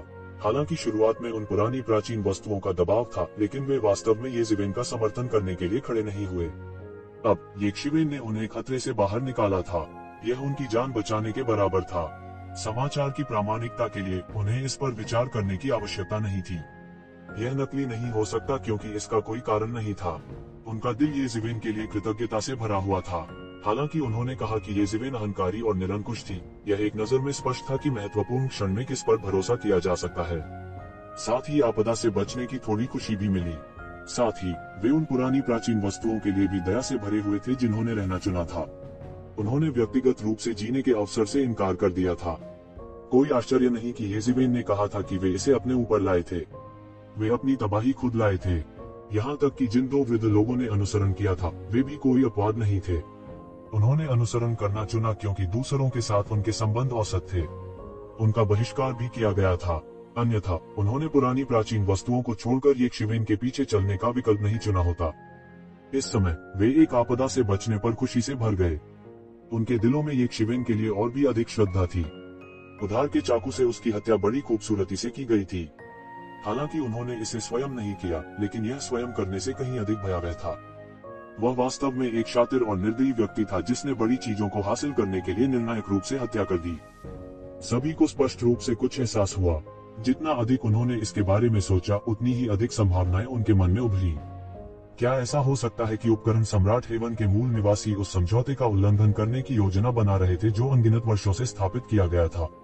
यह एक बड़ा मामला था। इतने बड़े परिवर्तन के साथ यह संभावना थी कि केवल देवता परिवर्तन रसातल ही पीड़ित नहीं होंगे। ये व्यवहारिक रूप से इन ताकतों के अभिजात वर्ग थे। यदि वे सभी हार गए तो इन ताकतों के पास शायद मेज को पलटने की योजना होगी। हालांकि दूसरों के नुकसान का उनसे कोई लेना देना नहीं था। उनके लिए अपने लिए मरने से अच्छा था। उन सभी की एक मौन समझ थी कि वे येशिवेन से न पूछे कि क्या हुआ था। उन्होंने एक साथ येशिवेन को देखा। अगले परिवर्तन से निपटने के लिए आपकी वर्तमान शक्ति पर्याप्त नहीं है। यह सबसे अच्छा है यदि आप एक दैवीय क्लेश को ट्रिगर कर सकते हैं और सीधे इससे गुजर सकते हैं। तभी आपके पास अगली अप्रत्याशित स्थिति से निपटने के लिए पर्याप्त शक्ति होगी। येशिवेन ने सबकी आंखों में देखते हुए कहा, येशिवेन, यह नहीं हो सकता। यदि आप उपकरण सम्राट स्वर्ग में एक दैवीय क्लेश को ट्रिगर करते हैं तो आपको मौत के घाट उतार दिया जाएगा। बंदर ने कहा। यहाँ तक उसके जैसे जंगली व्यक्ति ने भी उपकरण सम्राट स्वर्ग में एक दैवीय क्लेश को ट्रिगर करने की हिम्मत नहीं की क्योंकि यह मृत्यु को प्रणाम करने के समान था। उपकरण सम्राट स्वर्ग को उपकरण सम्राट ने स्वयं बहुत पहले ही सील कर दिया था। यह बाहरी लोगों के लिए बहुत प्रतिकूल था। यह एक स्वस्थ व्यक्ति के शरीर में प्रवेश करने वाले कीटाणुओं के समूह के बराबर था। स्वाभाविक रूप से यह स्वर्गीय मार्ग से प्रतिक्रिया का कारण बनेगा। चिंता न करें, मेरे पास बाहरी लोगों के रूप में आपकी आभा को ढकने का एक तरीका है। समय आने पर आप उपकरण सम्राट स्वर्ग के मूल निवासियों के समान होंगे। आपको पलटवार करने के बारे में चिंता करने की जरूरत नहीं है उपकरण सम्राट स्वर्ग। येज़ेबेल ने आत्मविश्वास से कहा। हर कोई एक शिवेन को देखे बिना नहीं रह सकता था। कोई आश्चर्य नहीं कि उसने यह महसूस किया कि उसने पहले ही अपने डीओ को साबित कर दिया है। मूल रूप से वे इस पर विश्वास करने की हिम्मत नहीं करते थे। उपकरण सम्राट स्वर्ग की अस्वीकृति के तहत वह अपना दाव कैसे साबित कर सकता है। अब वे अंततः समझ गए कि उसके पास एक रास्ता है, लेकिन फिर भी भले ही उपकरण सम्राट स्वर्ग के स्वर्गीय मार्ग ने उनके लिए परेशानी का कारण नहीं बनाया, उन्हें दैवीय क्लेश से गुजरने का ज्यादा भरोसा नहीं था। यह पुरानी पीढ़ी के 2 विशेषज्ञों के लिए विशेष रूप से सच था। अगर उनमें आत्मविश्वास होता तो वे क्लेश से बाहर निकल जाते। वे अब तक क्यों इंतजार करेंगे? येज़ेबेल इसके बारे में कुछ नहीं कर सकते थे। वह केवल स्वयं ही परमेश्वर के प्रतिशोध को पार करने का प्रयास कर सकता था। दूसरे उसकी मदद नहीं कर सके। यद्यपि ये लोग केवल देवता क्षेत्र के शिखर पर थे, सिद्धांत रूप में वे परमेश्वर के प्रतिशोध को गति प्रदान करने के योग्य थे। भगवान के प्रतिशोध से बचने के लिए आत्मविश्वास रखने के लिए डेमिगोड दायरे के शिखर पर प्रतिशोध के साथ तुलनीय होना आवश्यक नहीं था। एक मायने में इसका ताकत से कोई लेना देना नहीं था। व्यक्ति जितना अधिक बलवान होगा, वह उतना ही अधिक भयानक परमेश्वर के प्रतिशोध का सामना करेगा। येज़ेबेल की तरह भगवान के प्रतिशोध ने ड्वानलोंग कबीले के लोगों को भी झकझोर कर रख दिया था, जो तूफानों और लहरों को देखने के आदी थे। भगवान का प्रतिशोध पूरी तरह से अनुकूलित और एक व्यक्ति से दूसरे व्यक्ति में भिन्न था। अन्य मदद या हस्तक्षेप नहीं कर सके। यहाँ तक कि शिवेन ने भी हस्तक्षेप करने की हिम्मत नहीं की। हालांकि मैं आपके भगवान के प्रतिशोध में हस्तक्षेप नहीं कर सकता, कम से कम मैं आपके जीवित रहने की गारंटी दे सकता हूँ। यहाँ तक अगर आप भगवान के प्रतिशोध को पार करने में विफल रहते हैं तो आप मरेंगे नहीं। आप इसे क्यों नहीं आजमाते? येज़ेबेल ने कहा। साधारण लोग परमेश्वर के प्रतिशोध से डरते थे। हालांकि उसके जैसे किसी व्यक्ति के लिए जिसने परमेश्वर के सबसे भयानक प्रतिशोध का अनुभव किया था, यह कुछ भी नहीं था। सबकी आंखें छलक उठी। वे परमेश्वर के प्रतिशोध को ट्रिगर करने के लिए अनिच्छुक थे, इसलिए नहीं कि वे इसे ट्रिगर नहीं कर सकते थे, बल्कि इसलिए कि एक बार असफल होने पर वे नष्ट हो जाएंगे। भगवान के प्रतिशोध को पार करने में विफल होने की मृत्यु दर लगभग 100% थी। इसलिए जब तक वे वास्तव में तैयार नहीं होते, तब तक वे परमेश्वर के प्रतिशोध को पार करने की हिम्मत नहीं करते थे। हालांकि अगर ये शिवेन उनके जीवित रहने की गारंटी दे सकती है, तो वे कोशिश करने की हिम्मत क्यों नहीं करेंगे? वे इतने डरपोक नहीं थे। ठीक है, अगर ऐसा है तो मैं पहले कोशिश करूंगा। बंदर सीधा खड़ा हो गया। वह परमेश्वर के प्रतिशोध को पार करने में बहुत आश्वस्त था। ये शिवन के समर्थन से उसके पास डरने की कोई बात नहीं थी। वह तुरंत खड़ा हुआ और भगवान के प्रतिशोध को ट्रिगर किया। येज़ेबेल के आभामंडल को ढकने के साथ वह स्वाभाविक रूप से उपकरण सम्राट हेवन द्वारा अस्वीकार नहीं किया जाएगा। इससे पहले येज़ेबेल ने भी एक बाहरी व्यक्ति के रूप में लिंगफी की आभा को ढकने के लिए हस्तक्षेप किया था। बंदर के भगवान का प्रतिशोध बहुत ही रोमांचक और बहुत शक्तिशाली था। यहाँ तक बंदर की खेती के साथ जो प्रतिशोध के बराबर थी, वह अभी भी एक कठिन स्थिति में था जब वह भगवान के प्रतिशोध का सामना कर रहा था। उसे बुरी तरह पीटा गया। उसकी चमड़ी फटी हुई थी और मांस फटा हुआ था। उसके सुनहरे बाल भी फीके थे। कई जगह झुलसकर काला और हरा धुआं निकल रहा था। अंत में उसने कई औषधीय गोलियां निगल ली जो उसने पहले से तैयार की थी। वह बमुश्किल बच पाया और अंत में सफल होने से पहले उसका क्लेश आधे महीने से अधिक समय तक चला। जब वह अपने दाव को सिद्ध करने में सफल हुआ तो आकाश और पृथ्वी 3000 मील तक बहुरंगी प्रकाश और बैंगनी ऊर्जा से भर गए। जब उन्होंने अपने डीओ को सिद्ध किया तो तमाम तरह की घटनाएं सामने आईं। उसका घायल और टूटा हुआ शरीर एक दैवीय खोल में तब्दील होने के बाद तेजी से ठीक हो गया और उसकी युद्ध क्षमता बढ़ गई। हा, बंदर जोर से हंसा। उन्होंने आखिरकार अपने डीओ को सत्यापित कर लिया था। सैकड़ों और हजारों वर्षों की कड़वी खेती के बाद आखिरकार परिणाम सामने आए। हालांकि यह प्रक्रिया थोड़ी खतरनाक थी, लेकिन अब यह सब खत्म हो गया था। उसका दिल येज़ेबेल के प्रति कृतज्ञता से भर गया। हालांकि उसने ही अपने दाव को सफलतापूर्वक साबित किया था और येज़ेबेल ने ज्यादा मदद नहीं की। वह यह भी अच्छी तरह जानता था कि अगर येज़ेबेल नहीं होता तो वह इतनी आसानी से दैवीय क्लेश को पार करने की हिम्मत नहीं करता। यदि यह वह था तो वह नहीं जानता था कि ईश्वरीय क्लेश को शुरू करने का साहस करने से पहले उसे कितने वर्षों तक प्रतीक्षा करनी होगी। बंदर के सफल मामले से हर कोई इसे आजमाने के लिए उतावला होने लगा। वे पहले ही इस बिंदु तक साधना कर चुके थे, तो कौन दूसरों से हीन होने को तैयार होगा। इस प्रकार का दैवीय क्लेश कई महीनों तक चलता रहा। हालांकि हर कोई बंदर की तरह भाग्यशाली नहीं था जो आखिरकार दैवीय क्लेश को पार करने में सफल रहा। वास्तव में कुछ महीनों के बाद केवल नीली आंखों वाले गोल्डन टॉड और 10 निरपेक्ष संत ही दैवीय क्लेश को पार करने में सफल हुए। बाकी सब फेल हो गए। सौभाग्य से, हालांकि वे सभी विफल रहे, येज़ेवेन दैवीय क्लेश में पहुंचे और उन्हें बचाया। दैवीय क्लेश, जो दूसरों के लिए बेहद खतरनाक था और लगभग मृत्यु के बराबर था, येज़ेवेन के लिए कुछ भी नहीं था। हालांकि केवल 3 लोग सफल हुए, लेकिन इस टीम के लिए यह बहुत अच्छी खबर थी कि मूल रूप से 10 से कम लोग थे। बहुत से लोग लगभग येज़ेवेन के चरणों में पूजा करना चाहते थे। येज़ेवेन की मदद से, भले ही वे दैवीय क्लेश को पार करने में विफल रहे, उन्हें मारे जाने के बारे में चिंता करने की जरूरत नहीं थी। भले ही उनके पास अनगिनत अवसर हो, फिर भी दैवीय क्लेश को पार न कर पाने की चिंता करने की क्या आवश्यकता थी। यद्यपि अन्य दैवीय क्लेश को सफलतापूर्वक पार नहीं कर पाए, दैवीय क्लेश की तीव्रता का अनुभव करने के बाद उनका आध्यात्मिक स्तर दूसरे स्तर तक बढ़ गया। स्वर्ग के मार्ग के बारे में उनकी समझ मजबूत हुई और उनकी ताकत ने भी एक बड़ी छलांग लगाई, उन देवताओं से कहीं आगे बढ़कर जिन्होंने कभी भी दैवीय क्लेश का अनुभव नहीं किया था। उनकी ताकत में पृथ्वी को हिला देने वाले परिवर्तन हुए थे। यह कहा जा सकता है कि सभी को बहुत लाभ हुआ था। स्वाभाविक रूप से वे अपने हृदय में अत्यंत आभारी थे। येज़ेवेन के मार्गदर्शन में उनके लिए यह एक धरती को हिला देने वाला मनोवैज्ञानिक परिवर्तन था। एक बार दैवीय क्लेश का अनुभव करने के बाद उन्हें इस बात का अंदाजा हो गया था कि उनका दैवीय क्लेश कैसा होगा। स्वाभाविक रूप से वे इसे फिर से करने से नहीं डरते थे। लाभ की कल्पना की जा सकती है। इन कुछ महीनों में येज़ेवेन और अन्य लोगों की ताकत बहुत बढ़ गई थी। भले ही येज़ेवेन, हिडन ड्रैगन और लिंगफी को शामिल नहीं किया गया हो, बंदर और अन्य की ताकत अन्य रीगल संप्रदायों द्वारा भेजी गई विशेषज्ञ टीमों के साथ प्रतिस्पर्धा करने के लिए पर्याप्त थी। यह येज़ेवेन का सबसे बड़ा लक्ष्य था, उनकी प्रतिस्पर्धात्मकता को बढ़ाना। यह ज्ञात होना चाहिए कि रीगल संप्रदायों की टीमों में आसानी से दर्जनों या सैकड़ों लोग थे। हालांकि बंदर और अन्य लोगों के पास 10 से कम लोग थे। यह उन लोगों के बीच का अंतर था जिन्होंने अपना मार्ग सिद्ध किया था और जिन्होंने नहीं किया था। पर्याप्त तैयारी करने के बाद येज़ेवेन और अन्य लोग अंत में निकल पड़े और शस्त्र सम्राट स्वर्ग की गहराई तक पहुंचे। रास्ते में उन्हें जरा सी भी रुकावट का सामना नहीं करना पड़ा।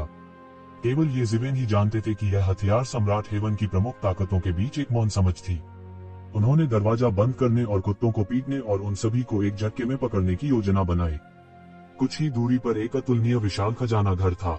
क्रिस्टल की दीवारों की परतों के भीतर एक आश्चर्यजनक आभा बाहर निकल रही थी। इसमें एक प्रकार की चौंकाने वाली शक्ति थी। हालांकि यह केवल एक खजाना घर था, इसने लोगों को ऐसा आभास दिया जैसे वे पूरी दुनिया को देख रहे हों। पूरा खजाना घर एक अतुलनीय विशाल महल से बना था। यह महल शून्य में तैर रहा था और लोग इसे दूर से देखने पर एक प्रकार की महानता महसूस कर सकते थे। आमतौर पर किसी के लिए भी इस खजाने के करीब पहुंचना असंभव था। हालांकि यह खजाना घर हथियार सम्राट स्वर्ग में था, यह वास्तव में एक दूर और अलग जगह में था। आमतौर पर यह अनगिनत क्रिस्टल की दीवारों से घिरा हुआ था और इसके करीब जाना असंभव था। यह शस्त्र सम्राट द्वारा व्यवस्थित एक विधि थी। यहाँ तक सबसे शक्तिशाली तरीका भी हथियार सम्राट स्वर्ग की पुष्टि करने वाले विशेषज्ञ इसे तोड़ नहीं सकते थे। केवल जब हथियार सम्राट स्वर्ग को भारी क्षति हुई और एक बड़ा छेद टूट गया, तो यह स्वचालित रूप से सिद्धांतों के मार्गदर्शन में प्रकट होगा और इसकी मरम्मत के लिए दिव्य वस्तुओं को थूक देगा। यह शस्त्र सम्राट स्वर्ग और विदेशी ताकतों के मूल निवासियों के बीच संतुलन और समझौते का मूलभूत आधार भी था। यदि इन बाहरी लोगों ने हर 100,000 वर्षों में शस्त्र सम्राट स्वर्ग की सबसे बाहरी क्रिस्टल की दीवारों को नष्ट नहीं किया होता, तो उन्हें इस खजाने के घर में दिव्य वस्तुओं को प्राप्त करने का अवसर नहीं मिलता। यह कहा जा सकता है कि सभी को वह मिल गया जिसकी उन्हें आवश्यकता थी और हर कोई खुश था। हालांकि यह स्पष्ट था कि हथियार सम्राट स्वर्ग के मूल निवासियों ने अब शत्रुतापूर्ण होने और इस समझौते को फाड़ने का फैसला किया था। कितना शक्तिशाली बल है! यहाँ तक कि बंदर जैसे अभिमानी लोग और अन्य लोग भी उस अतुलनीय विशाल महल को दूर से देखकर पूरी तरह से चौंक गए। यह एक पहाड़ की तरह था और यह स्फटिक की दीवारों में हल्का सा दिखाई दे रहा था। कुछ लोगों ने यह भी कहा कि यह महल शस्त्र सम्राट महल था। यह वह महल था जिसे शस्त्र सम्राट अतीत में पीछे छोड़ आया था। यह वह महल था जहाँ शस्त्र सम्राट स्वयं ठहरे थे। स्वाभाविक रूप से यह अतुलनीय रूप से शक्तिशाली था। परिवेश में कई आकृतियां पहले से ही शून्य में धुंधली दिखाई दे रही थीं। खजाने के घर से दिव्य वस्तुओं को बाहर निकालने का समय लगभग आ गया था और हर कोई पहले से ही इकट्ठा हो चुका था। हजारों शक्तिशाली उस्ताद इकट्ठे हो गए थे, लेकिन उन्हें पता नहीं था कि मृत्यु का देवता आ रहा है। येज़ेवेन और अन्य लोगों के आगमन ने भी जल्द ही सभी का ध्यान आकर्षित किया, खासकर जब से वे स्पष्ट रूप से दूसरी टीम में विभाजित हो गए थे। इस समय देवता रसातल की टीम, जो पहले ही आ चुकी थी, बहुत विशिष्ट दिख रही थी। उन्होंने तुरंत एक के बाद एक प्रतिक्रिया व्यक्त की। देवता रसातल में आंतरिक कलह थी और यह स्पष्ट था कि येज़ेवेन लोगों के एक समूह को नए सिरे से शुरू करने के लिए लाए थे। अचानक हर कोई अच्छा शो देखने लगा। एक राजा संप्रदाय के रूप में देवता रसातल स्वाभाविक रूप से बहुत शक्तिशाली था। उनके लिए यह एक कठिन प्रतिद्वंद्वी भी था। अब जबकि उनमें आंतरिक कलह चल रही थी, यह उनकी अपनी मार्शल आर्ट को नष्ट करने के बराबर था। उनके लिए यह देखकर स्वाभाविक रूप से खुशी हुई। हालांकि वे लंबे समय तक खुश नहीं थे। जल्द ही ड्रैगन द्वीप और फिंगर हेवन संप्रदाय का समूह भी आ गया। सभी अचानक उत्साहित हो गए। ये इवेंट ड्रैगन द्वीप और फिंगर हेवन संप्रदाय के बीच का संघर्ष केवल 1 या 2 दिन का नहीं था। 2 प्रमुख ताकतों ने ये इवेंट को मारने का आदेश भी जारी कर दिया। ये इवेंट स्पष्ट रूप से एक अच्छे मिजाज के व्यक्ति नहीं थे। इस समय उनका क्रोधित होना लाजिमी था और दोनों पक्षों के बीच संघर्ष छिड़ने के कगार पर था। विशेष रूप से एओशिबा, जब उसने ये इवेंट के पीछे छिपे हुए ड्रैगन को देखा तो उसकी अभिव्यक्ति बेहद बदसूरत थी। उसने कभी नहीं सोचा था कि उसने जो बैकअप योजना बनाई थी वही एक शिवेन के अधीन हो जाएगी। हालांकि वह नहीं जानता था कि क्या हुआ था। अपनी बुद्धिमत्ता से वह कैसे नहीं देख सकता था कि छिपे हुए ड्रैगन ने शायद ये शिवेन के सामने आत्मसमर्पण कर दिया था। निस्संदेह यह उनके लिए बहुत बड़ा आघात था। लानत है देशद्रोही। एओशिबा गुस्से में थे और उन्होंने तुरंत उस मंत्र का जाप किया जो उन्हें उनके पूर्वज ने हिडन ड्रैगन को तुरंत मारने के लिए दिया था। हालांकि उन्होंने पाया कि हिडन ड्रैगन की कोई प्रतिक्रिया नहीं थी। वह सहसा चौंक गया कि मंत्र वास्तव में विफल हो गया था और उसकी कार्रवाई को हिडन ड्रैगन द्वारा भी खोजा गया था और वह तुरंत उग्र हो गया था। यह ठीक है कि तुमने मुझे नियंत्रित करने के लिए इस प्रतिबंध का उपयोग किया, लेकिन अब तुम वास्तव में मुझे मारना चाहते हो। युवा मास्टर, उसने येक शिवेन को देखा। येक शिवेन को उसकी योजना के बारे में कैसे पता नहीं चल सकता था। उसने तुरंत सिर हिलाया। हिडन ड्रैगन तुरंत मुस्कुराया, अपनी मुट्ठी भींची और एक कदम आगे बढ़ाया। वह दहाड़ा, आओशिबा, मेरे सामने आने की तुम्हारी हिम्मत कैसे हुई? हुश, डोमेन जो देवताओं से संबंधित था तुरंत हटा दिया गया था और इसने पूरे ड्रैगन द्वीप को पूरी तरह से घेर लिया था। हर कोई थोड़ा स्तब्ध था। उन्हें ऐसा होने की उम्मीद नहीं थी। ये जिवेन ने कोई चाल नहीं चली, लेकिन उसके बगल में एक अधीनस्थ ने चाल चली। हिडन ड्रैगन, तुम्हारी हिम्मत कैसे हुई ड्रैगन आइलैंड को धोखा देने की? आओशिबा ने दांत पीसते हुए कहा। एफसी के ड्रैगन द्वीप के लिए रवाना। मैं कभी भी ड्रैगन द्वीप का व्यक्ति नहीं रहा। अगर मैं प्रतिबंध से नियंत्रित नहीं होता तो आप जैसी चींटियों ने मुझे आदेश देने की हिम्मत नहीं की होती। हिडन ड्रैगन गुस्से से फूट रहा था और स्वर्ग और पृथ्वी हिल गई।